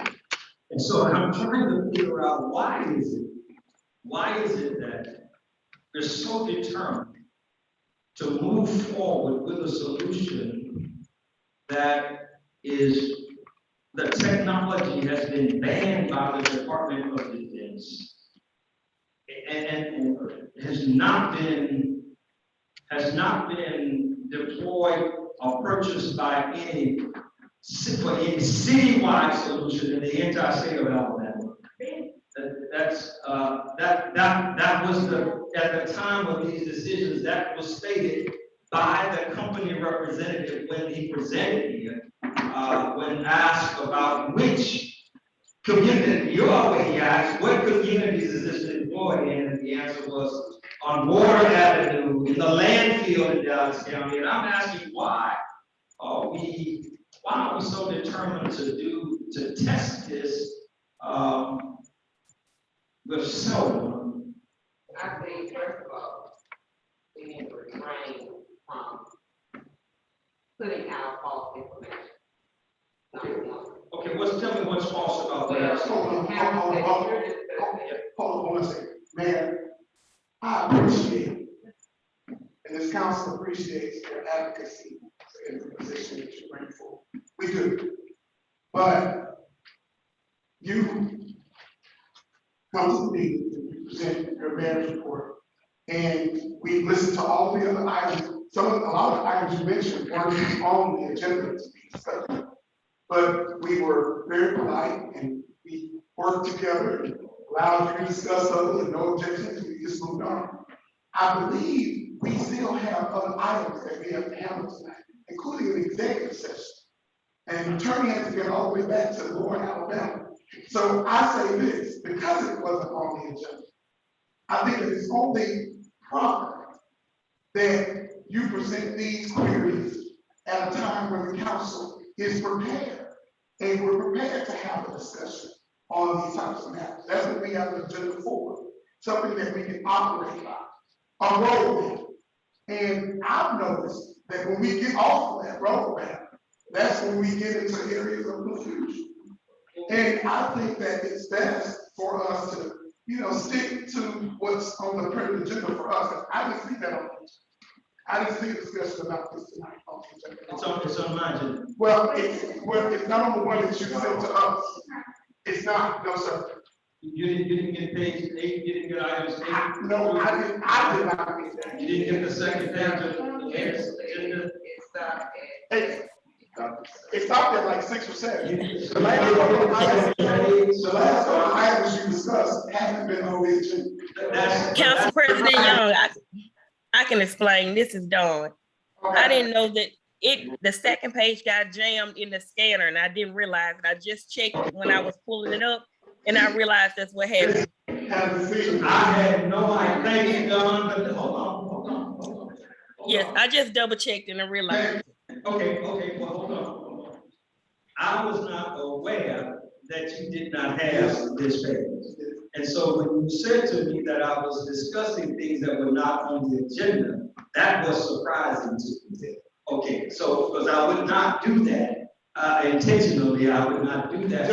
Your discussion was I would not do that without asking permission to include something in the agenda. So I'm actually going by the agenda that I thought you had. So forgive me. But I did feel that you had that, and the only I will acquiesce since you did not receive these items because there was a second page. The only other item that was on there was the City of Selma garbage collection re-engineering process. I wanted to make sure that got announced. That we will be having that public hearing, and again, I look forward to continuing the sausage making process on these issues. These are critical issues, and we need to address them. We need to deal with them. That's what government is about, that we get in and deal with these issues. But I did receive information from Councilman Carmichael about the announcement about the public meetings. We had forwarded out as a press release to go ahead and start getting the information out to the public, putting it on our social media. The garbage package has been loaded on our social media, on our website, so that has been done. And we're now just simply waiting for the 4 actual dates and times from the council so that we can continue to push that information out. I think, I do support the Donuts for Dads, the high school, and the Michael Johnson Foundation Veterans Breakfast. Totally supportive of those 2 items. Thank you. We thank you. Hey, Mr. President, Yes, sir, Councilman can I Johnson. ask the mayor just one question? He ain't got the answer, but can bring an answer back to us later. Mayor, I am not prolonging this meeting any further. Councilman Johnson, go ahead, Councilman Johnson. okay, Mayor, 4 or 5 years ago in the old administration, we, a lawyer came before us about the opioid, the drug, about a lawsuit. Can you look into and see where we at with that? Because I understand that some funding that have been issued to some cities, and, you know, concerning that lawsuit. And I'm trying to see where the Selma is at with that. Is Selma getting any funds from that lawsuit or not? Because we did vote to move forward with the lawsuit with the opioid drugs. That was a class action lawsuit. And have you heard anything from them? I'm not familiar with it, but we'll look into it.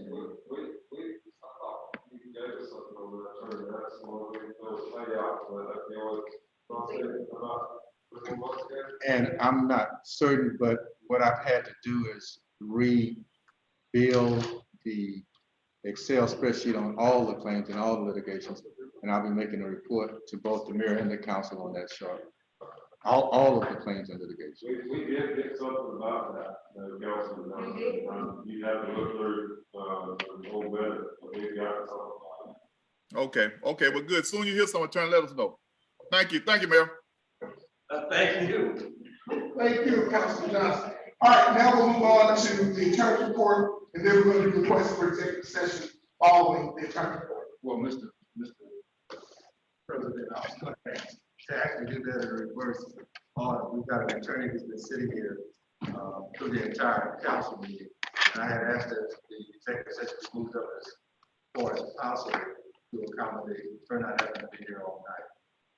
Okay, the only reason I was thinking that, just in case you bring up some issues that require executive action attention during your report, that's the only reason I You don't think any of your issues will require an executive session? Not an executive If you session. feel that, I trust your discretion.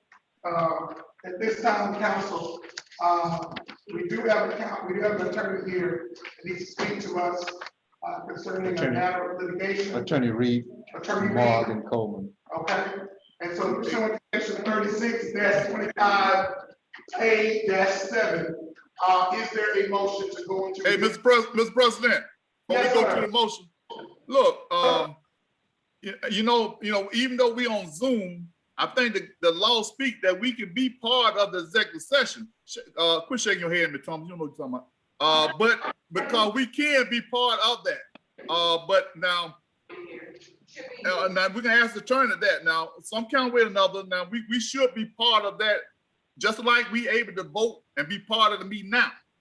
And there's no law say we can't be part of the executive session. And right now, I would like to be part of the executive session on speakerphone or something, for me to be part of that. And we should have been part of the last council meeting. Go ahead, attorney. Councilman Johnson, I especially want you to hear this too. There were, before at an executive session, technical difficulties that quite possibly compromised the executive session. What I said to the council then was the same thing I'm going to say tonight. The only way that should be done is if there's 100% certainty that the confidentiality and the confidential nature of the executive session is not compromised. Correct. Unless the body has any opposition to my recommendation, I believe that the only way that we can make sure that the discussion is confidential is if we can see everybody that we're talking to in person.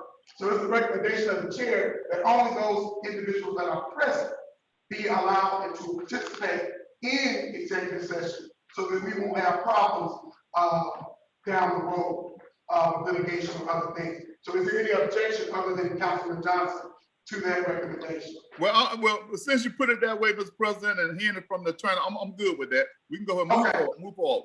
I appreciate you, Councilman Johnson, for working with us. Thank you. Thank you. With that said, council, under 3625A-7, the Alabama Open Meetings Act exception, is there a motion to go into executive session for a period of no longer than 20 minutes? All right, I think I heard Councilwoman Priest Thomas first. Is there a second? All right, so we move to properly second to go into executive session. Are we ready for the question?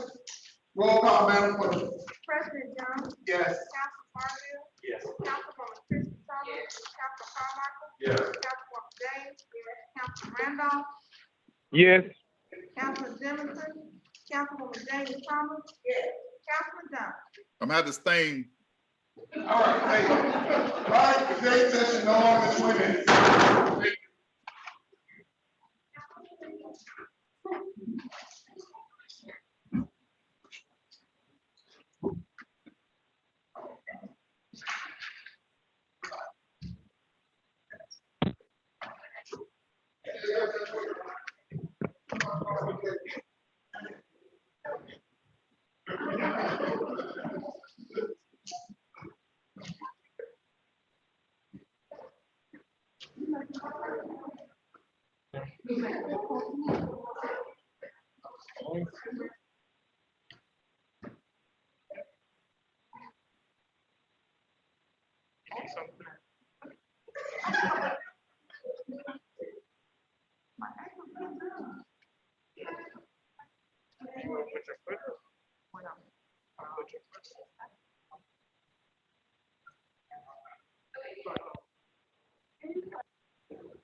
Thank you.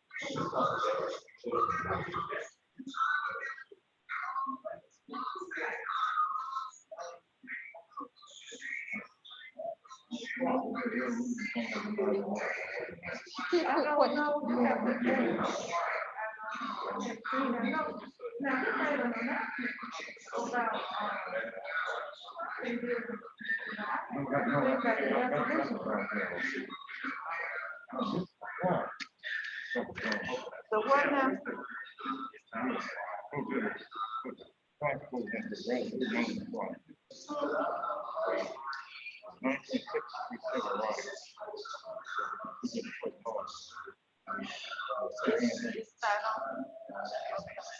don't know if that's gonna come up in this business.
I couldn't tell if it was shelter, but there is a police officer. Okay. He's wearing a shield. I'm not sure it's shelter. 744.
I'm gonna write, reserve room, they come back before.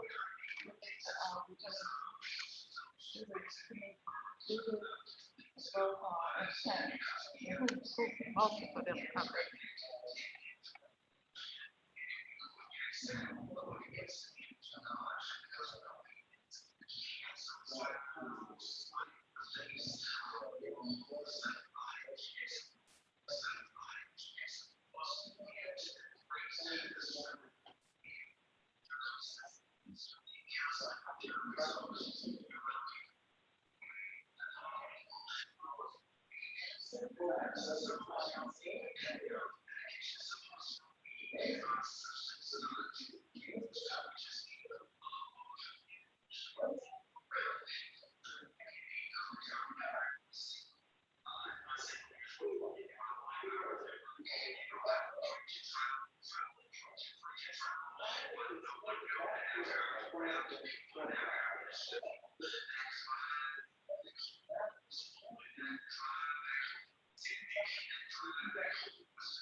I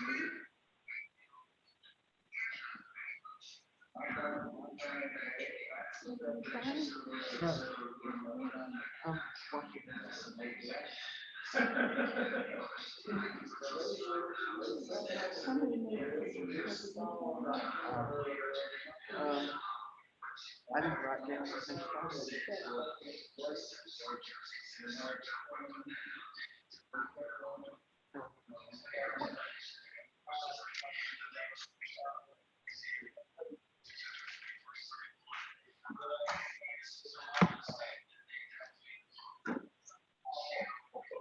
Hey, if I had said I was crying, could I go home? If I had said I was crying, could I go home? Dang, I'll have to remember next time.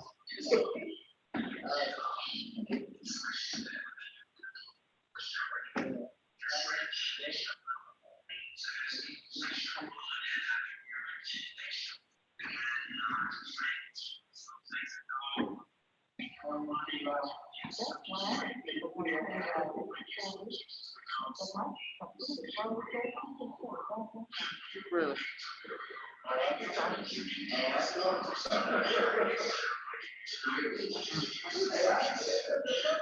Well, I spent all my time running around. I was late leaving. I did get to the pharmacy, got Julie's stuff. But I had to go buy dog food. Then I had to drive all the way down to Daddy's to give her the medicine, because all she had was 2 pills. Yesterday.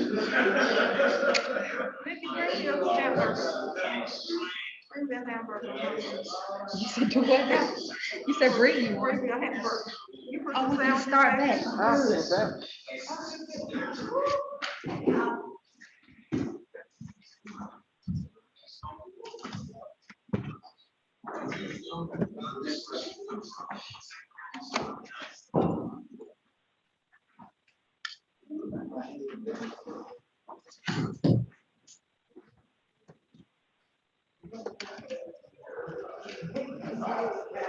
All right, Councilman Randolph and Councilman Johnson, are y'all back with us on Zoom? Councilman Johnson? We still here? All right. Oh, very good. All right, with that said, ladies and gentlemen of the council, is there a motion to go back into regular session? All right, it was moved by Councilman Carville and properly seconded by Councilman Carmichael. Will the council go back into regular session? Are we ready for a question? Roll call, Madam Clerk. President Young? Yes. Councilman Carville? Yes. Councilwoman Christie Thomas?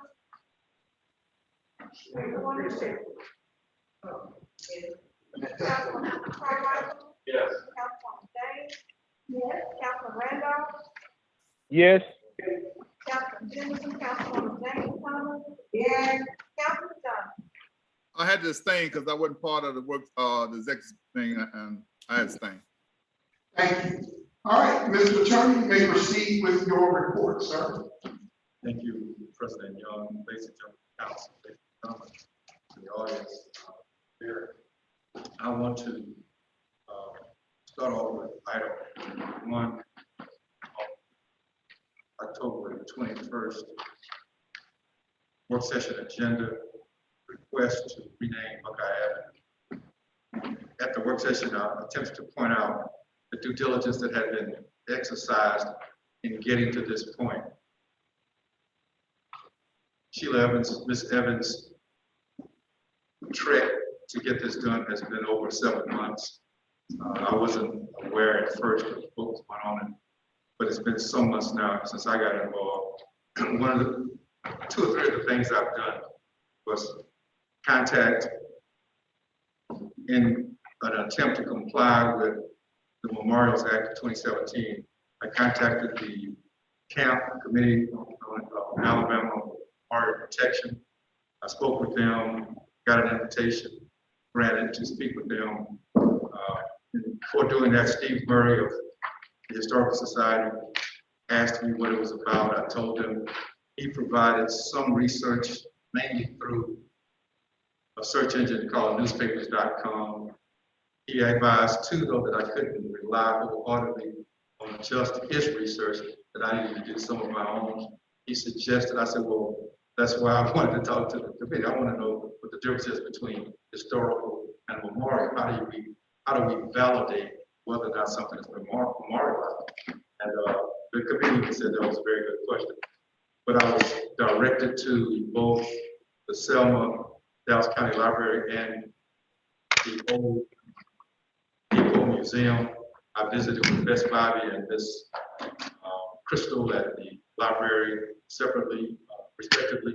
They both did follow-up research, and neither one of them came back with any evidence of memorialization of Buckeye Avenue in any records of the library nor the Old Army Depot. So it is upon the basis, based upon the information I got, both at the Historical Society and talking with Camp and at the library and the Old Depot Museum, my recommendation is that the request to rename Buckeye Avenue proceed with the council's approval, that Ms. Evans be notified to pay the $1,000 fee that she had already presented to be in her possession. She actually came to the office one day and broke out $1,000 in cash. I told her to put the money away and hold on to it until I could get approval from the council to do something.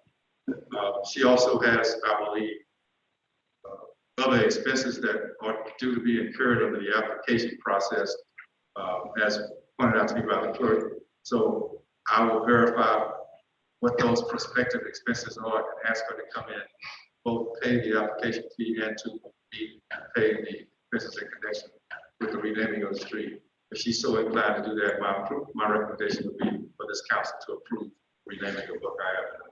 And what was the renaming of the street? What would it be? It's in her mother's name. It's her mother's name. She was one of the first African-American employees to work. And I think this was Ms. Evans' words, indoors, inside at the police department. It was a big deal then, and some people think it's a big deal now. And she wants to honor her mother that way. Okay. Is there a motion to approve the recommendation coming from our attorney concerning the renaming of Buckeye Avenue after Mrs. Gordon? Is there a second? Please allow the minutes to reflect that it was moved by Councilwoman Jane Thomas and properly seconded by Councilwoman Lisa James for approval of renaming Buckeye Avenue after Mrs. Georgia Evans. Are we ready for the question? Roll call, Madam Clerk. President Young. Yes. Councilman Harville. Yes. Councilwoman Christie Thomas. Yes. Councilman Carmichael. Yes. Councilwoman James. Yes. Councilman Randolph. Yes. Councilman Jefferson. Councilwoman Jamie Thomas. Yes. Councilman Johnson. Yes. Thank you, Madam Clerk. You may proceed with your next item, Mr. Attorney. Items 2 and 4 on my report, resolution R1-2120/22, and the Amy statement payment invoice payment request were already approved. And your consent agendas, resolution R198-20/21, the Bank Corp South resolution was presented to you. I believe it was Councilwoman Thomas requested more information. This Bank Corp South, and I think Mr. Hicks might be online. This Bank Corp South resolution is part of a packet of information for financing with Bank Corp South to lease heavy equipment for the city of Selma. The paperwork did not precede the council's action. It followed the council's action. We were in my office and across the other areas, two or three other areas, still compiling that paperwork. My responsibility is both to sign off as city attorney and to get a resolution in front of you approving Bank Corp South's financing of this heavy equipment lease. That's why I presented the resolution when I did. The additional paperwork is financial in nature, and I did not have that data in my office, so I distributed that to the appropriate areas and had not gotten all that back yet. I said I would have it to you before tonight. I'm still compiling that. I do not have it all. But the resolution has to be signed off on for this financing to take place. That's why I presented it when I did. Go ahead, Councilwoman Thomas. Yes, you may. Of all the equipment that the public work has already came forward by the council. Why is it that we have to do this resolution? For this finance to be done in a resolution, and we have already. We've done it before.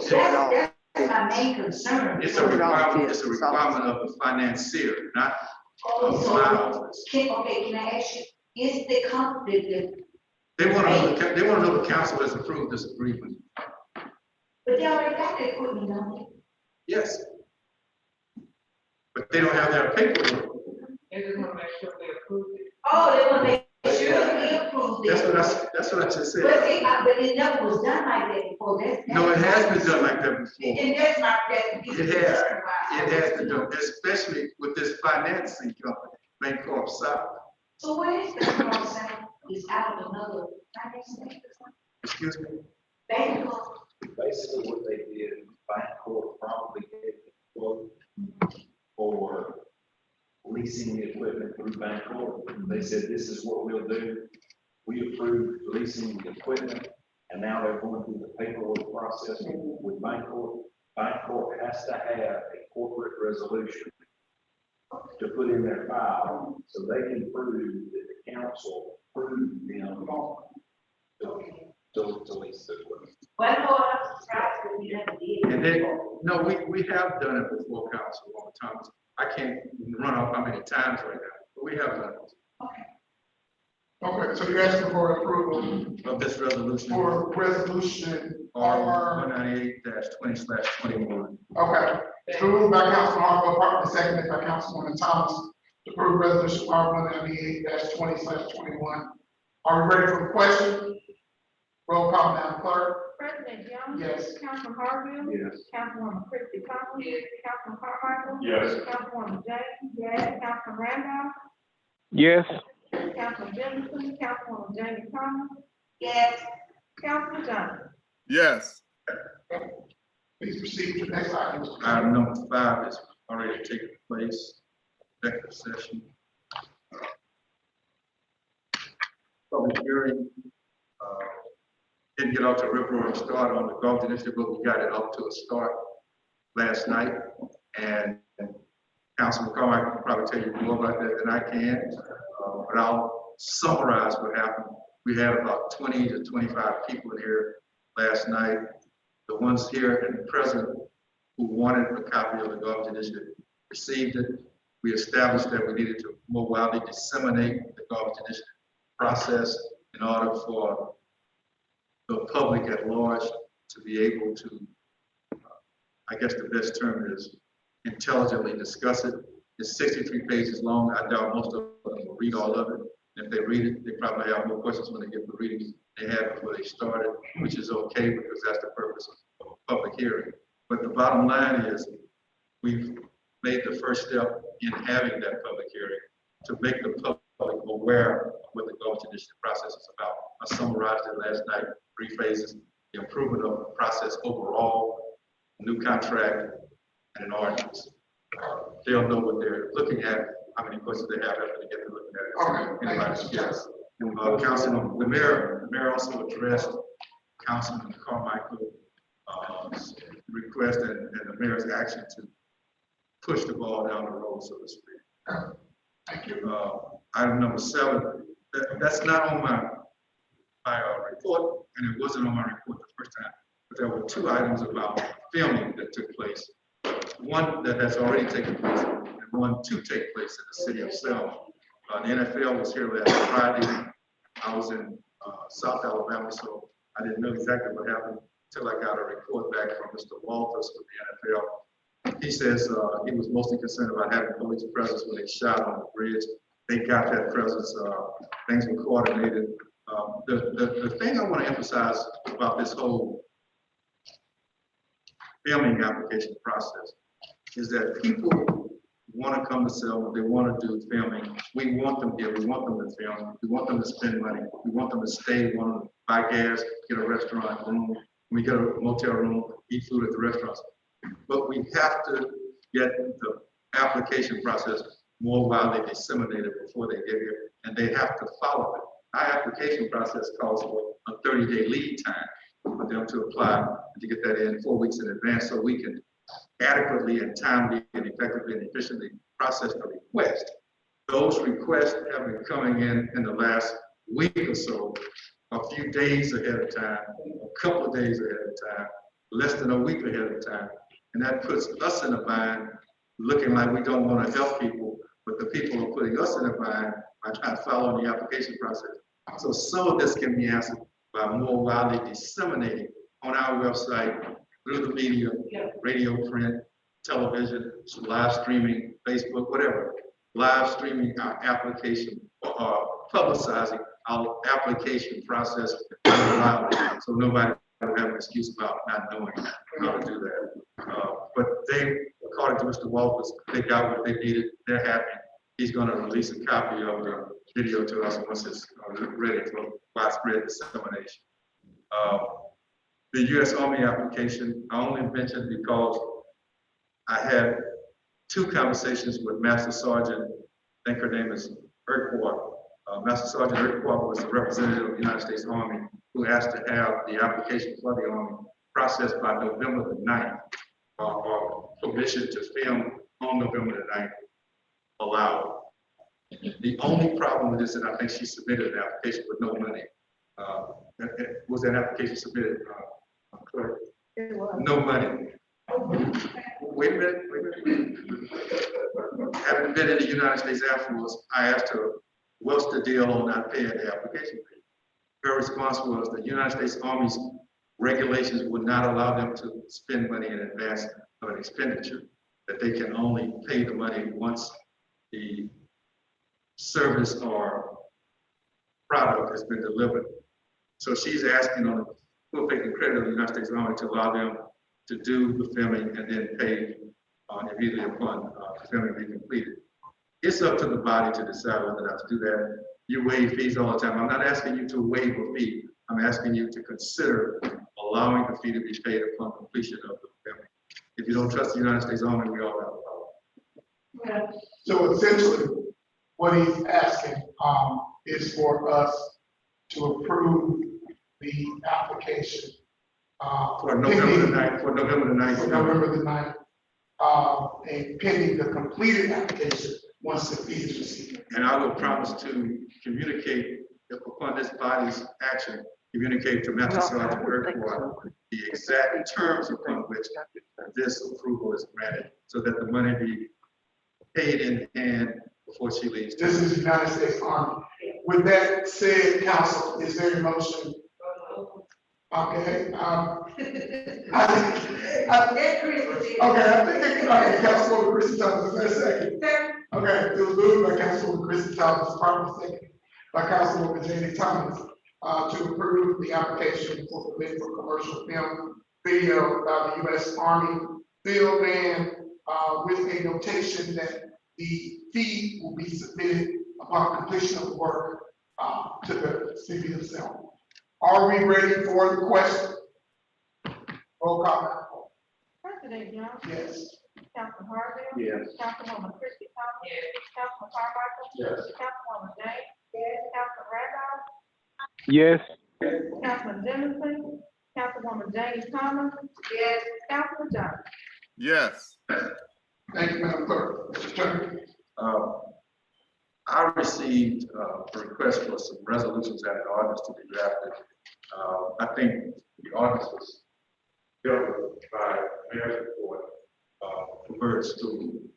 I don't know if that's what I was getting at. The Mayor addressed this in his report, that he was withdrawing that request from approval by the council.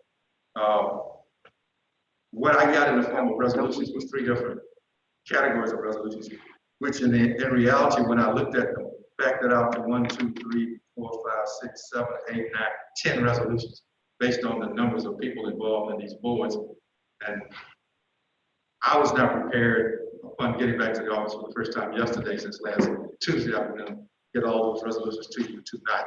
So I'm asking the council's patience with me to get those ready for you by the next work session that's coming up Thursday. There is no need for an ordinance now, so we're talking about the resolutions only. And I do have one ready to present tonight, though, that was the Bush Hog resolution. Okay. And that's because this week is the week you were asking about, it would be no value next week. Councilman Thomas, what he was saying was, he just got back in the office on yesterday, After being gone almost a week. and so he didn't have an opportunity to complete the SRA board appointments resolution, the personnel board, and the other one, ratifying, as well. I'm talking maybe by, trade, but you requested them to start work immediately, November 1st. And, Well, you know, we talked about that earlier, that's the one that we got to get the salary straight. okay, And so that one kind of holds until we get that salary. so both of the resolution for those people that are going in position are on hold. On hold until we get the salary straight, that's what we're gonna try to get that straight, very So they won't go in November. It might, it doesn't look highly likely. That is only. Yeah, that's a good question. But, due to the time constraints and what needs to be done, hopefully close to November 1st. I don't think we're gonna get on that day. Oh, okay, well, we speak, Yes, ma'am. And so that's what the term. I just add that I'm really going to get able to address those resolutions whenever. Once we get them out ready, we'll be ready with that. And we have the resolution 104-20. And this is the one ready to push off. Yes, correct. Okay, council, Council Harvard already said we're trying to get that resolution R104-2022. It's been moved by Council Harvard, is there a second? All right, it's been seconded by Council Carpenter to approve resolution R104-21/22. Resolution prepared October 24th, October 30th, Bush Hog Week in Selma, Alabama. Are we ready for the question? Roll call, Madam Clerk.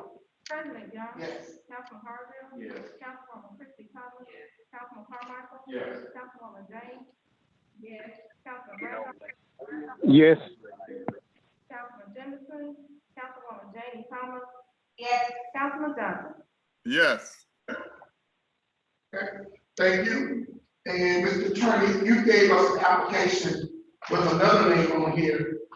Not for similar development is this, I'm sorry, this is NSL. Yes. So that's already taken care of. We don't need to ratify anything on that. We do. Yes, you do. We do need to come back and ratify this. Right, because you were presented with that prior to them filming, but it was the next day, I think, that they filmed. Okay, so you just need to make this retroactive. Exactly. Okay. Exactly. All right, it was moved by Councilman Harville to approve, this request from Brazilian NFL to make retroactive. Is there a second? All right, so moved by Councilman Harville, properly second by Councilwoman Jane Thomas to approve said application. Are we ready for the question? Roll call, Madam Clerk. President Young. Yes. Councilman Harville. Yes. Councilwoman Christie Thomas. Yes. Councilman Carmichael. Yes. Councilwoman James. Yes. Councilman Randolph. Yes. Councilman Jemison. Councilwoman Jamie Thomas. Yes. Councilman Johnson. Yes. Thank you. Anything else, Mr. Attorney?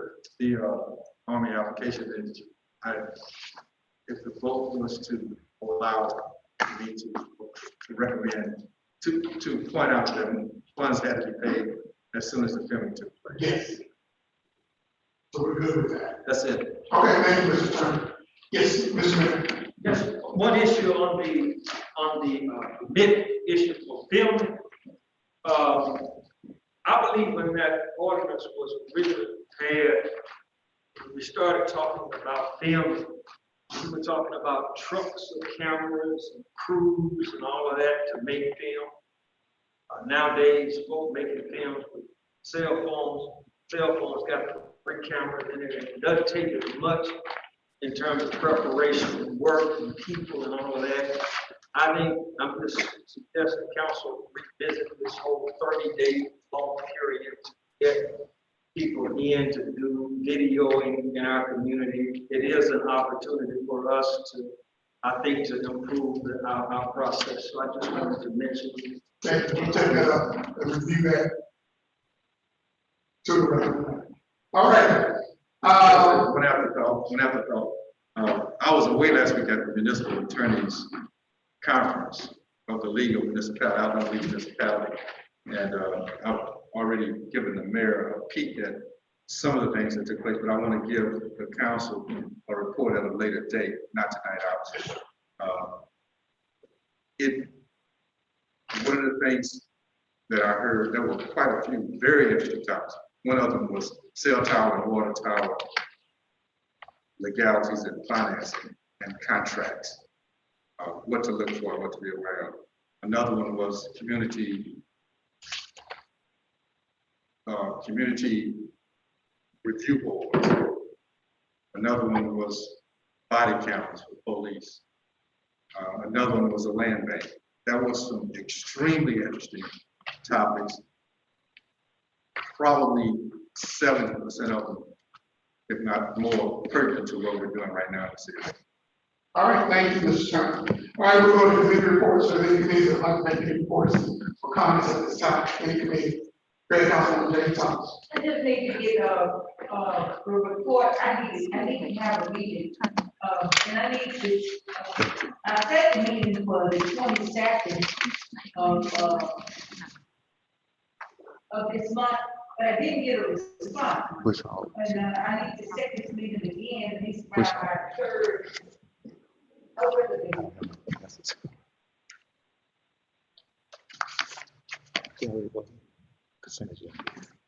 Third week in November. No, what is Thanksgiving? 22nd. 25th Thanksgiving. Yes, ma'am. Can I get this meeting set around about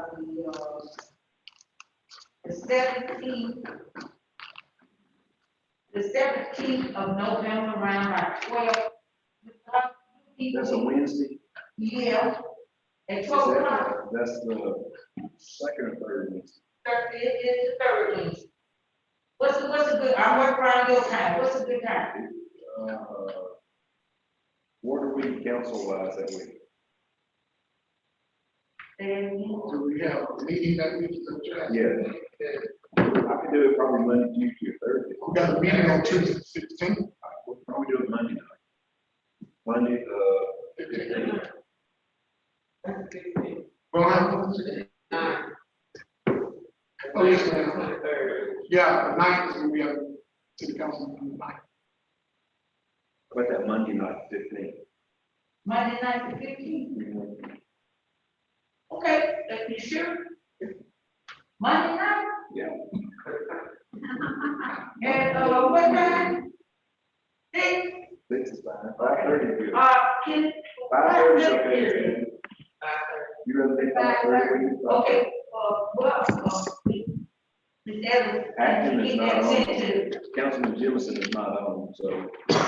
And Um, Ms. Menifee, we'll just tell her when we have it scheduled, and there she is. you gonna send it to, you gonna, please say send it to the secretary when it's done. Yeah. Is it done? Well, we can make it, We'll just send it. we can make it send it to her. Let's set it for the 15th and give Ms. Nikki a send it to Ms. Taylor. Okay, we'll do like Okay. that. All right. Then Yes, but anything else, committee? no, I said everything. Well. Yes, sir. Thank you. Okay, any other committee? Councilman Carmichael. Like, everybody, Mayor spoke about it, and Madam spoke about it, the Gordon initiative, we appreciate everything that the mayor and attorney have done at this point.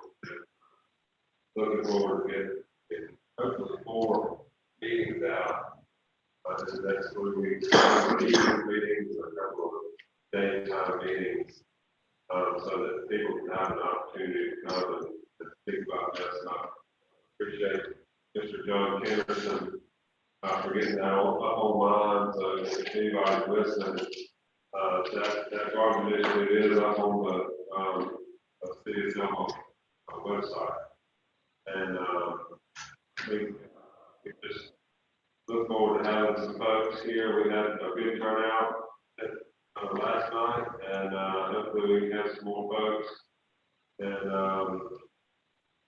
everybody just try to look over the initiative and cite or highlight where the information that you want to discuss, so we can all kind of turn to it quickly and get to it. Because Listen, 25 people, talk for 3 minutes, we're over an hour there, and, we've got all kinds of other stuff, get through as well, so, hopefully we can keep these meetings less than a couple hours long.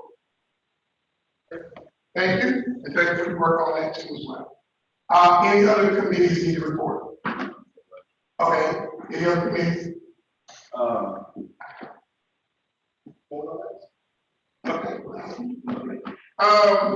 I'm used to going last.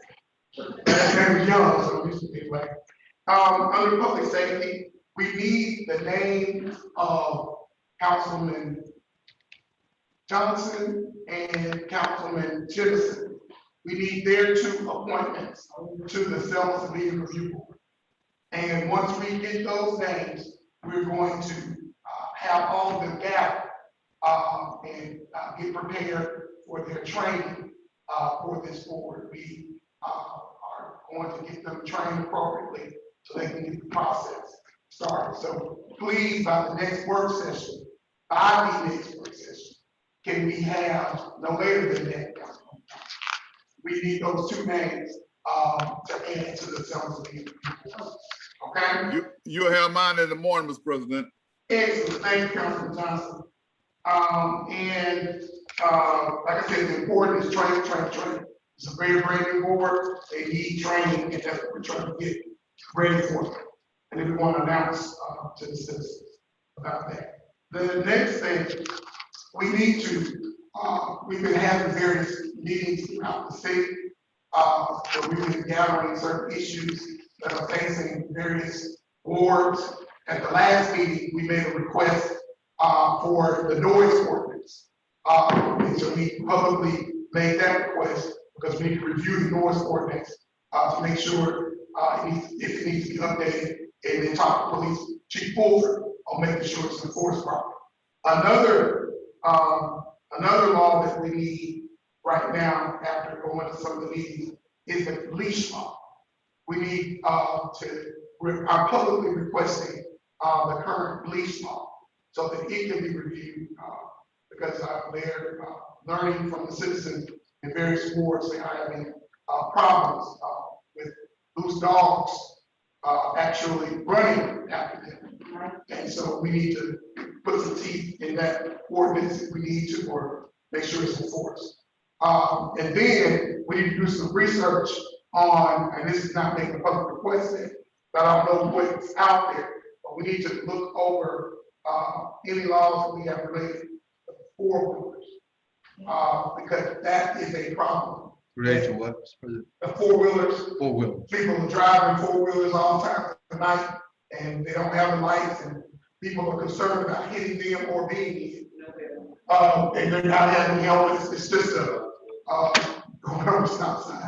But we're concerned about not just citizens complaining, but they don't want to hurt the people that are driving the 4-wheelers. So we need to look into that and see what we can do as a legislative body, what we can do with our laws regarding that, because that's becoming a bigger issue.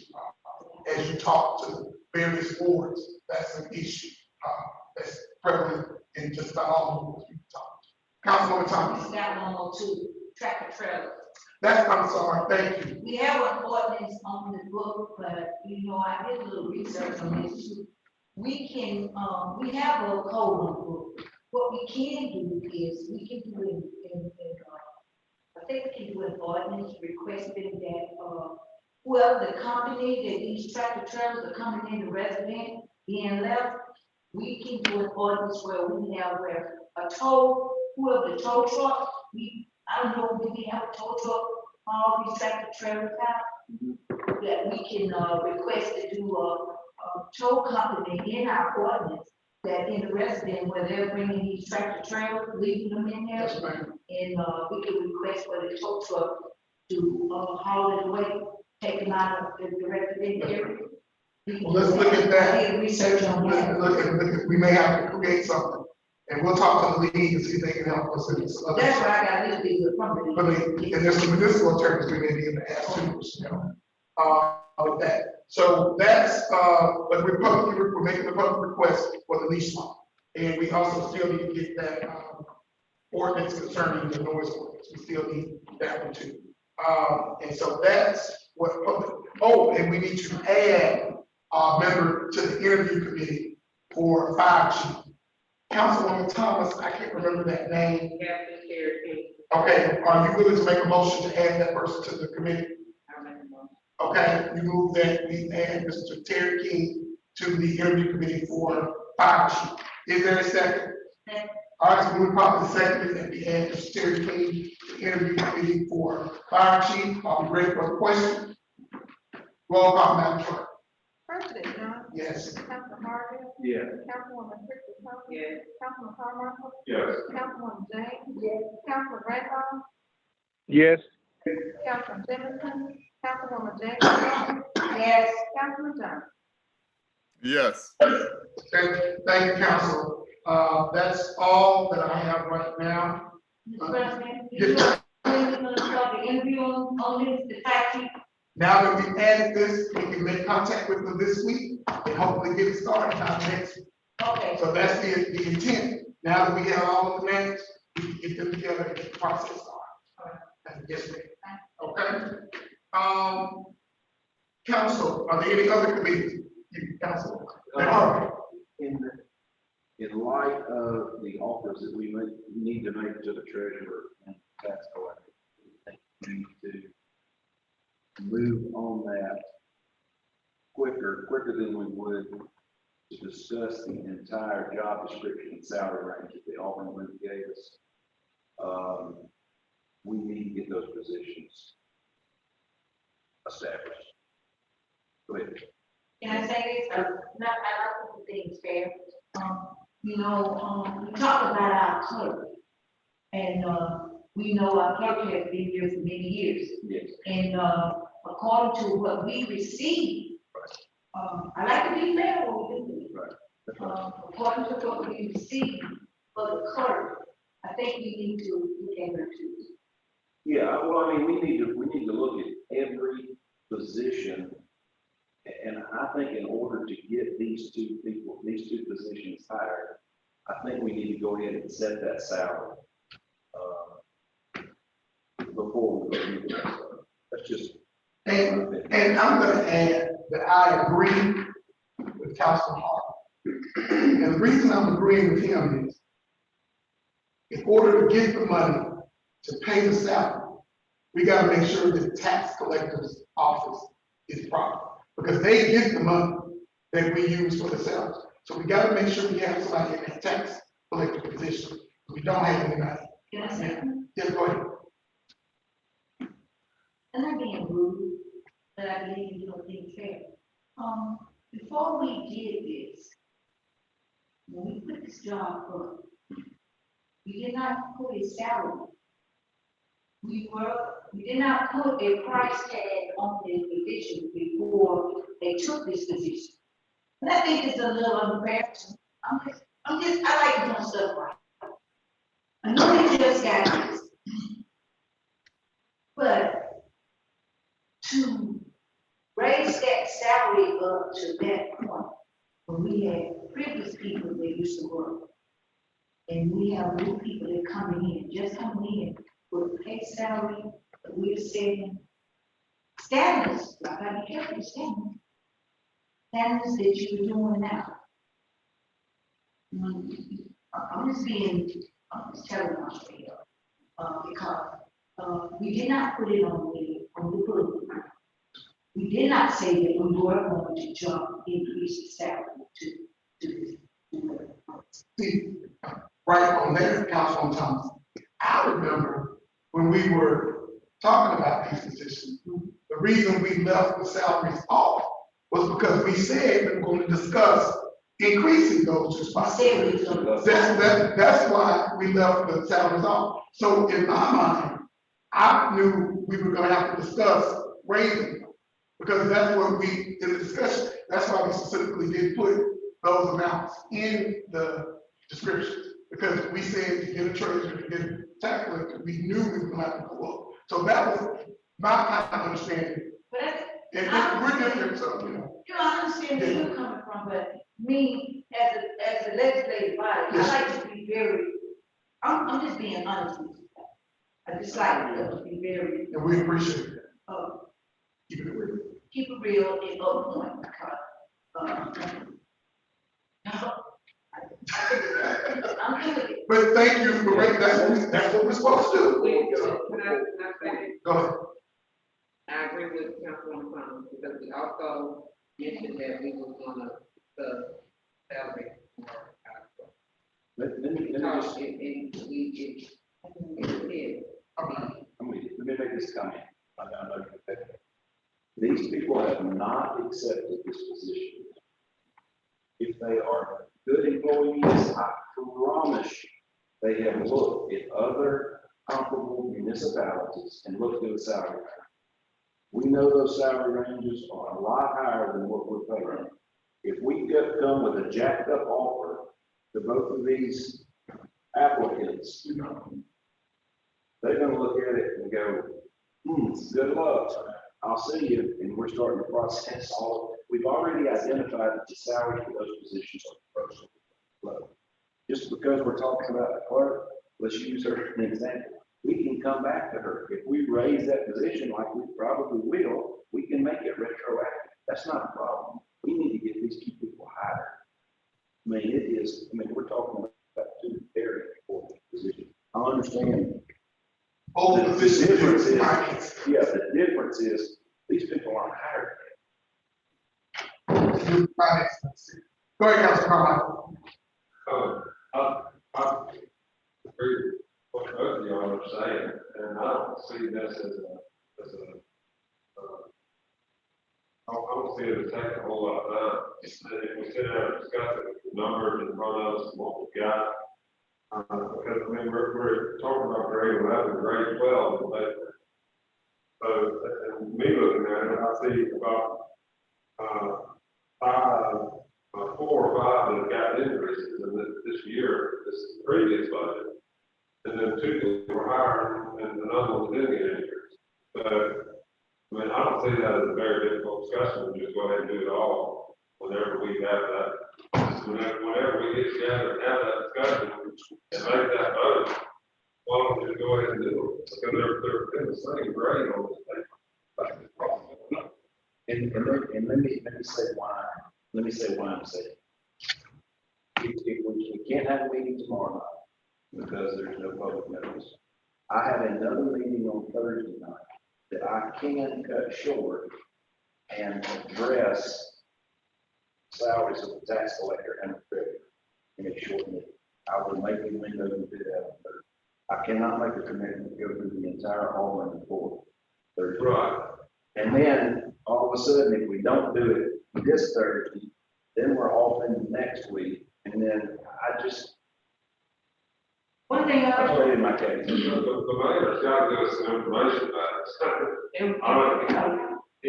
mean, because he's part of this discussion too.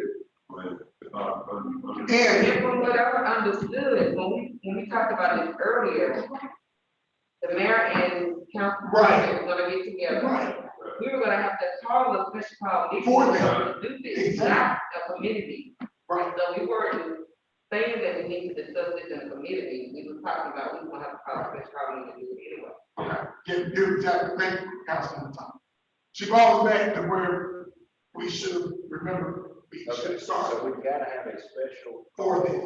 Yeah. After the council meeting to discuss the salary for the tax collector and the tax assessor, and then not vote on it. We can vote on it. We can vote on it, that's what we can get.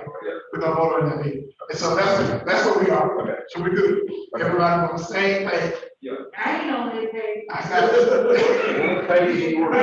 I ain't on that page. We at least got it. I'm on that page. Yes, ma'am. That page, I'm on. I mean, what I'm saying is at that same meeting, can we not have this other?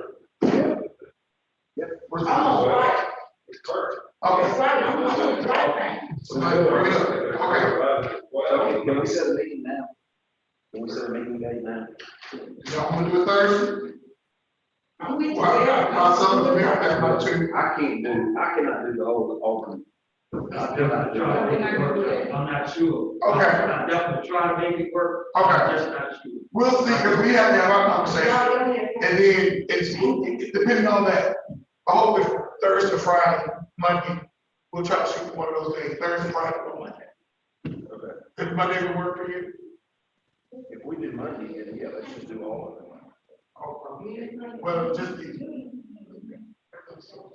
Okay, all right, thank you all, all right, anything else under committee report? Any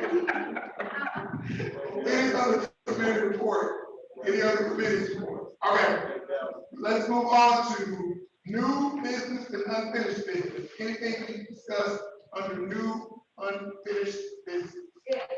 Yes, ma'am. My new business is that,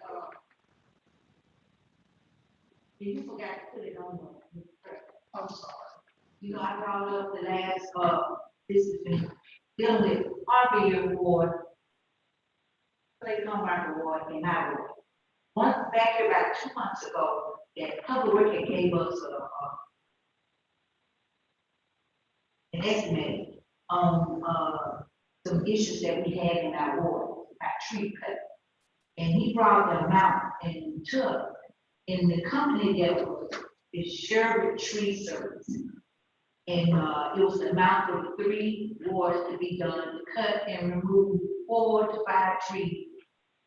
Leave stumps, 301 Kingsley Drive. And the amount was $2,800. And the next one is cut and remove oak and grindstone, 682 Lashley Street. And he had another street, it was at, 2800. And the third one is to cut and remove, Hackleberry tree from 502 Furnace Street, 800. The fourth one is to cut and remove the dead pine stump at 2100 Delaney Drive. That's in York. In that, okay, well, Mr. President, I would like to, this was brought to us back here, it's been over 2 months. And this is the third one, we'll say 3 months. And these residents have been complaining about, especially, one of the residents that I was, he has been very patient. Over here, trying to get this removed, but I went out to his property, where the city, between the city and the Selma Water, use that area there. And it's outside his city, outside his fence, his road, just can go out on his property in the shade. So, he's been patient. So I want to put this to the floor, that we move on this here, get this taken care of, that I'd like to. What was the amount? It was 7,400. 400, and where is it going to be funded from? I would like for it to be funded out of the program account. And what was the name of the business? Sherwood Tree Service, LL. Shelby? Yes. Okay, Shelby Tree Service. But I never heard of. Okay. This is the first time. So Councilman Thomas, you're moving that, $7,400 be remitted to Shelby Tree Service, for various trees in various wards. Yes, and it's on city, everything is on city. City property, and the funding is being taken out of non-appropriated account. Yes, sir. All right, go to Councilman Harmon.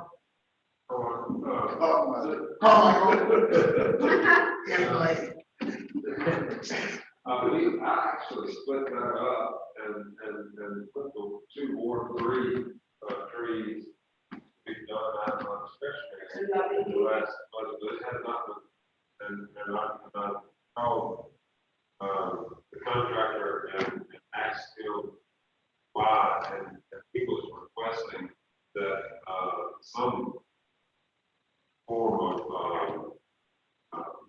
guarantee from the city to be made gentleman. I asked him about a PO or something of that nature.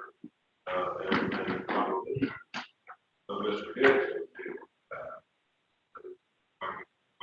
that. So I'm not sure where that is, but the trees are still up. So, well, I don't know why he wouldn't be mine, mine are still up. So the trees are still standing, and he was making complaints about something. I don't know what happened there, why it didn't get done. I'm willing to go ahead and make this, because mine will come out on appropriate basically anyway at this point. And because it's surplus, since it's a new budget year. So I'm willing to make a vote and get this whole thing done. Okay, so you're saying the motion? Oh, is there a motion already? Yeah, she made. Oh, sorry.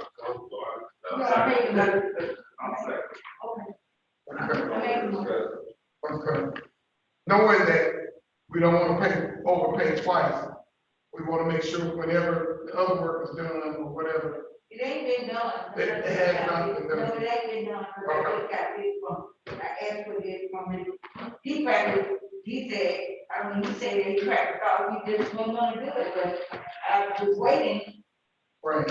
Well, for Councilman Carmichael, you may want to request a stop payment on the other that hadn't gone through yet, so that they won't process. You know what I'm saying? Yeah. If it's already been voted on, they may, it's not gotten to. Yeah. So we want to make sure we stop payment on that. Mr. President, Yes, sir. you want to be careful stopping payment on any work that's already been approved unless we take a vote. Well, not only a vote, but if anybody has done work after having it approved and doesn't get paid, then you're talking about a breach of contract possibly. Was he paid for anything is the question. But did he do the work?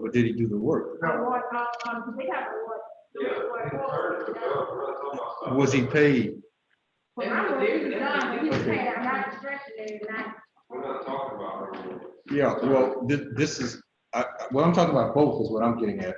If he's done work and been paid for that, that's fine.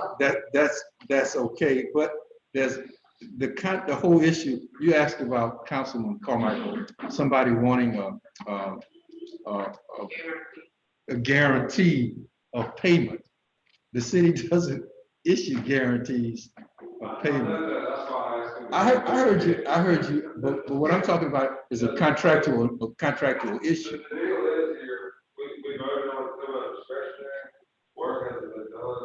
If it's voted on coming out of a different account, it's just going to not come out of discretionary. 21 discretionary. It's going to be in the form of one payment for everything. I think the stop payment is. I think when I stop, the correct words that should have been used, stop on the work order. Because payment hadn't even been issued, the work hadn't been done. So the work order needs to stop. Councilwoman Thomas, for the record, can we get a list of those? Can you provide that to the Madam Clerk? She'll have that. Make a part of the record.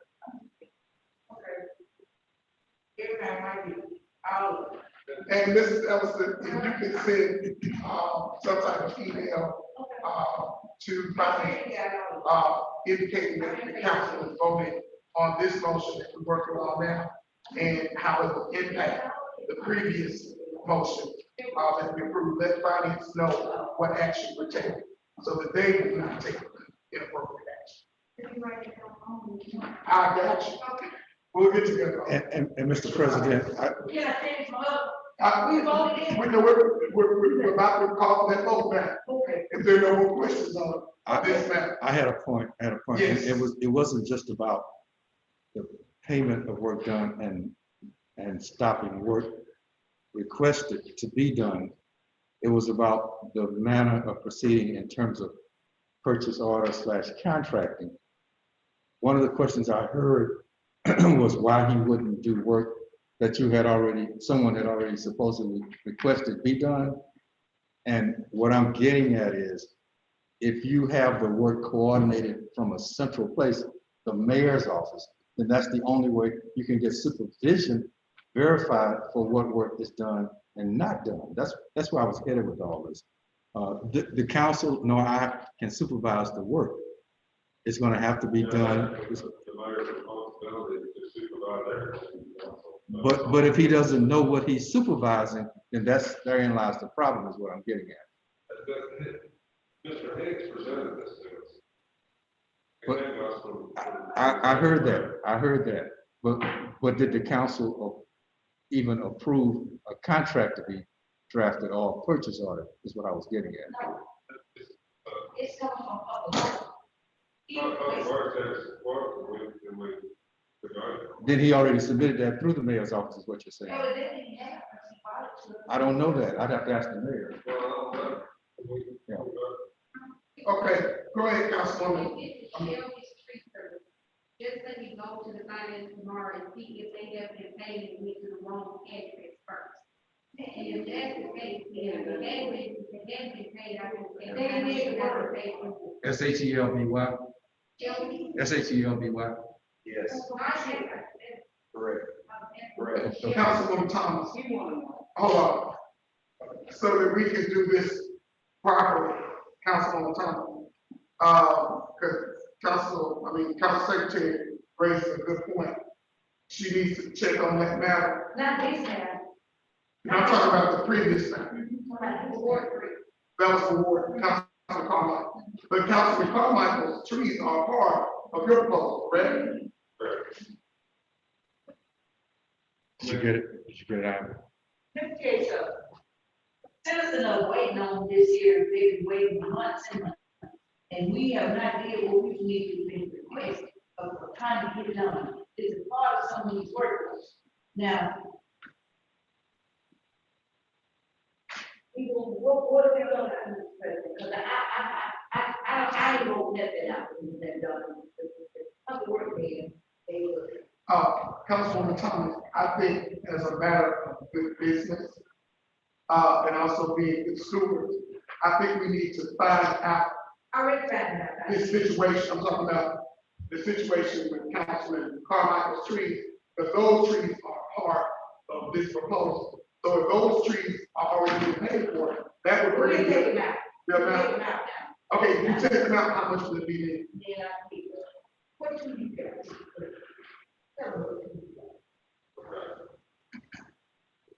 Two amounts, yeah.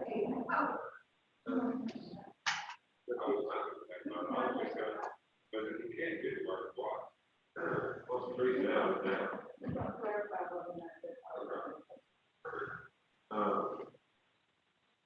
All right. 7,400, you might get calculated. Yeah, but we get this stuff over here. They got cents in it. What kind of is it? I got decimal points.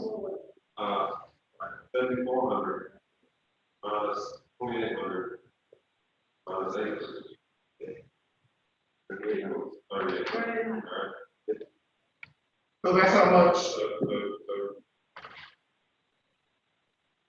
you need to change it from 7,400 to 3,800. Since you were the author of the motion, Councilman Thomas, do you agree to the friendly amendment changing it now to 3,400? 3,800, I'm sorry. I just want to know if you got them. Since who seconded that motion? If you got them. Councilman, do you have any objection? no. Okay, with that said, council, we have before us a motion to approve, an amount of $3,800, for the cutting down of trees, taking an unappropriate account for Shelby Tree Service. It has been agreed upon and we has, to agree to the friendly amendment. With that said, are we ready for the question? Roll call, Madam Clerk. President Young, Yes. Councilman Harville, Yes. Councilwoman Christie Thomas, Councilman Carmichael, Yes. Councilwoman Days, Councilman Randolph, Yes. Councilman Jefferson, Councilwoman Days, Thomas, Yes. gonna have to abstain, I don't have the document before me. Okay. Well, we're working. Any other committee report? I'm sorry, any other new unfinished business? Yes. Any other new unfinished business? Yeah. Yes, sir. Go ahead, Council Carmichael, and Councilman James. Oh, I'm sorry, you got some more too? Yes, sir. Oh, what? Yes, sir. You finished it, then we'll go. Go ahead, Councilwoman Thomas.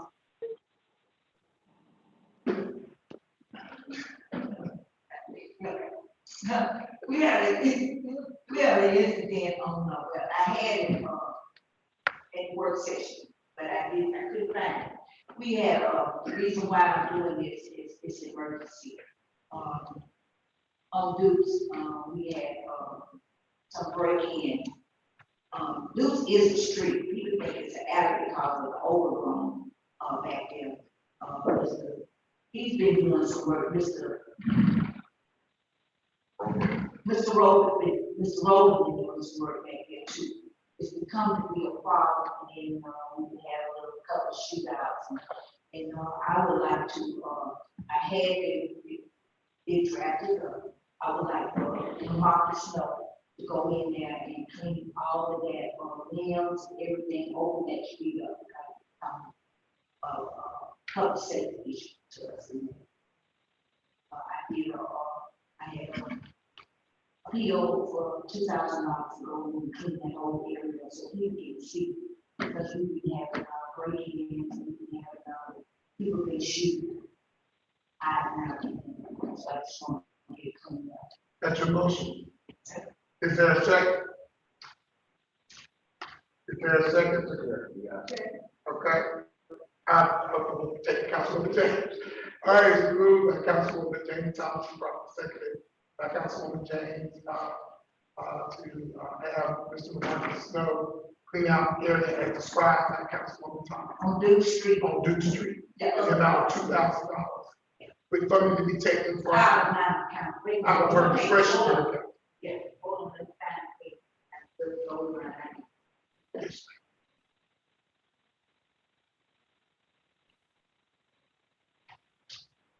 Is it the discretionary? Yeah. It's a discretionary. Yeah, we could, for the record, we can place your discretionary account. Okay, Councilwoman James Thomas discretionary account. With that said, Council, I'm ready for the question. Roll call, Madam Clerk. President Young. Yes. Councilman Harville. Yes. Councilwoman Christie Thomas. Yes. Councilman Carmichael. Yes. Councilwoman James. Yes. Councilman Randolph. Councilman Randolph. No, Councilman Jennings. Councilwoman James Thomas. yes. Councilman Johnson. Councilman Johnson. Okay. All right, thank you, Madam Clerk. Any other new unfinished business, Councilman James and then Councilman? I guess mine is more of a concern, courthouse today, and I was looking over at, the municipal building. Who do we need to talk to about? I mean, all those junk cars, all those tables outside on the street. If we're talking about cleaning the city, who do we need to talk to about? Why is all that mess at the police department? It's been there for a long time, but I really noticed it today, and it was an eye-opener. So what do we need to do to get those cars, if they no longer, they need to put them on paper so we can do something with them. But when you turn that corner, right there by the post office, it's a mess. Chairs. Let's, It's already gonna come up on my. Public building. Okay, I know what you're talking about, that's why I want to have. I mean, it is terrible. okay, we gonna take that under the public building committee. Thank you. Go ahead, Councilman Carmichael. Old Live Cemetery, the street, we got letters, some of them back from the neighborhood association, council, cemetery, or cemetery foundation society on requesting closure of King Street running through Old Live Cemetery, and I believe we were going to get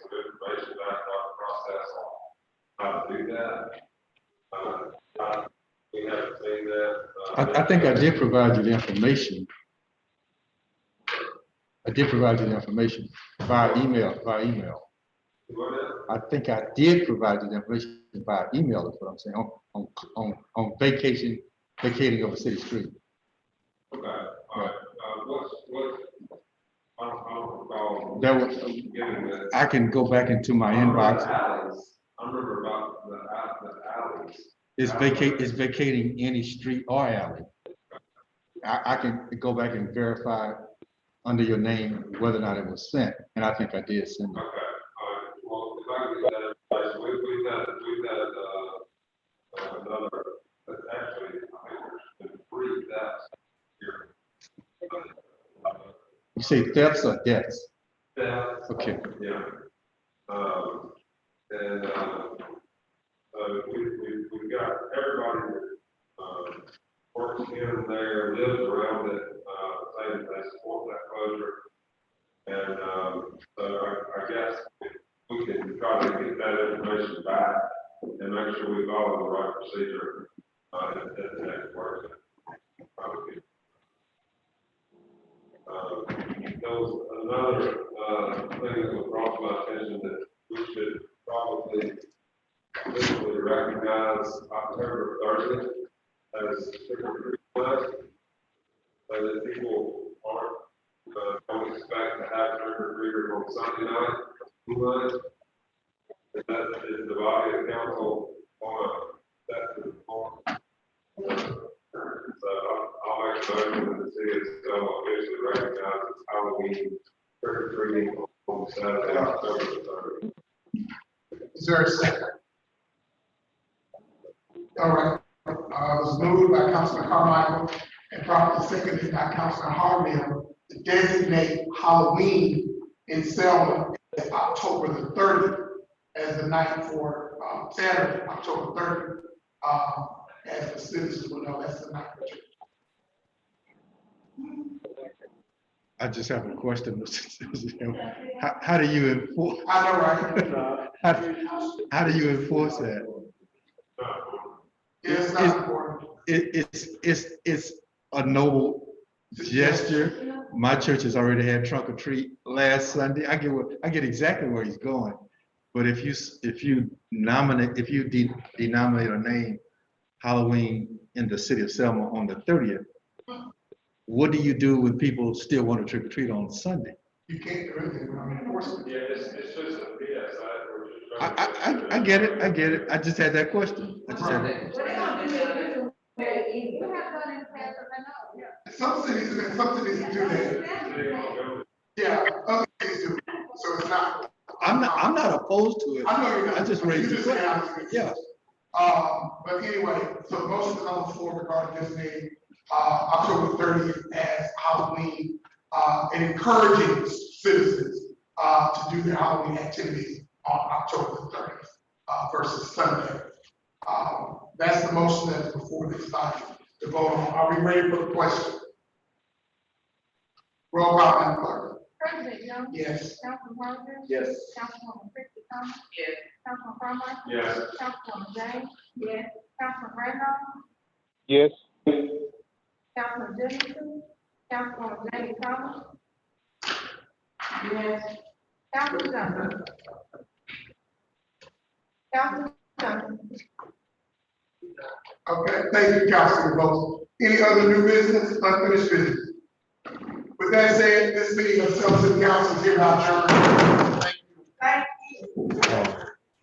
Thank you. Councilman Carmichael. Councilman.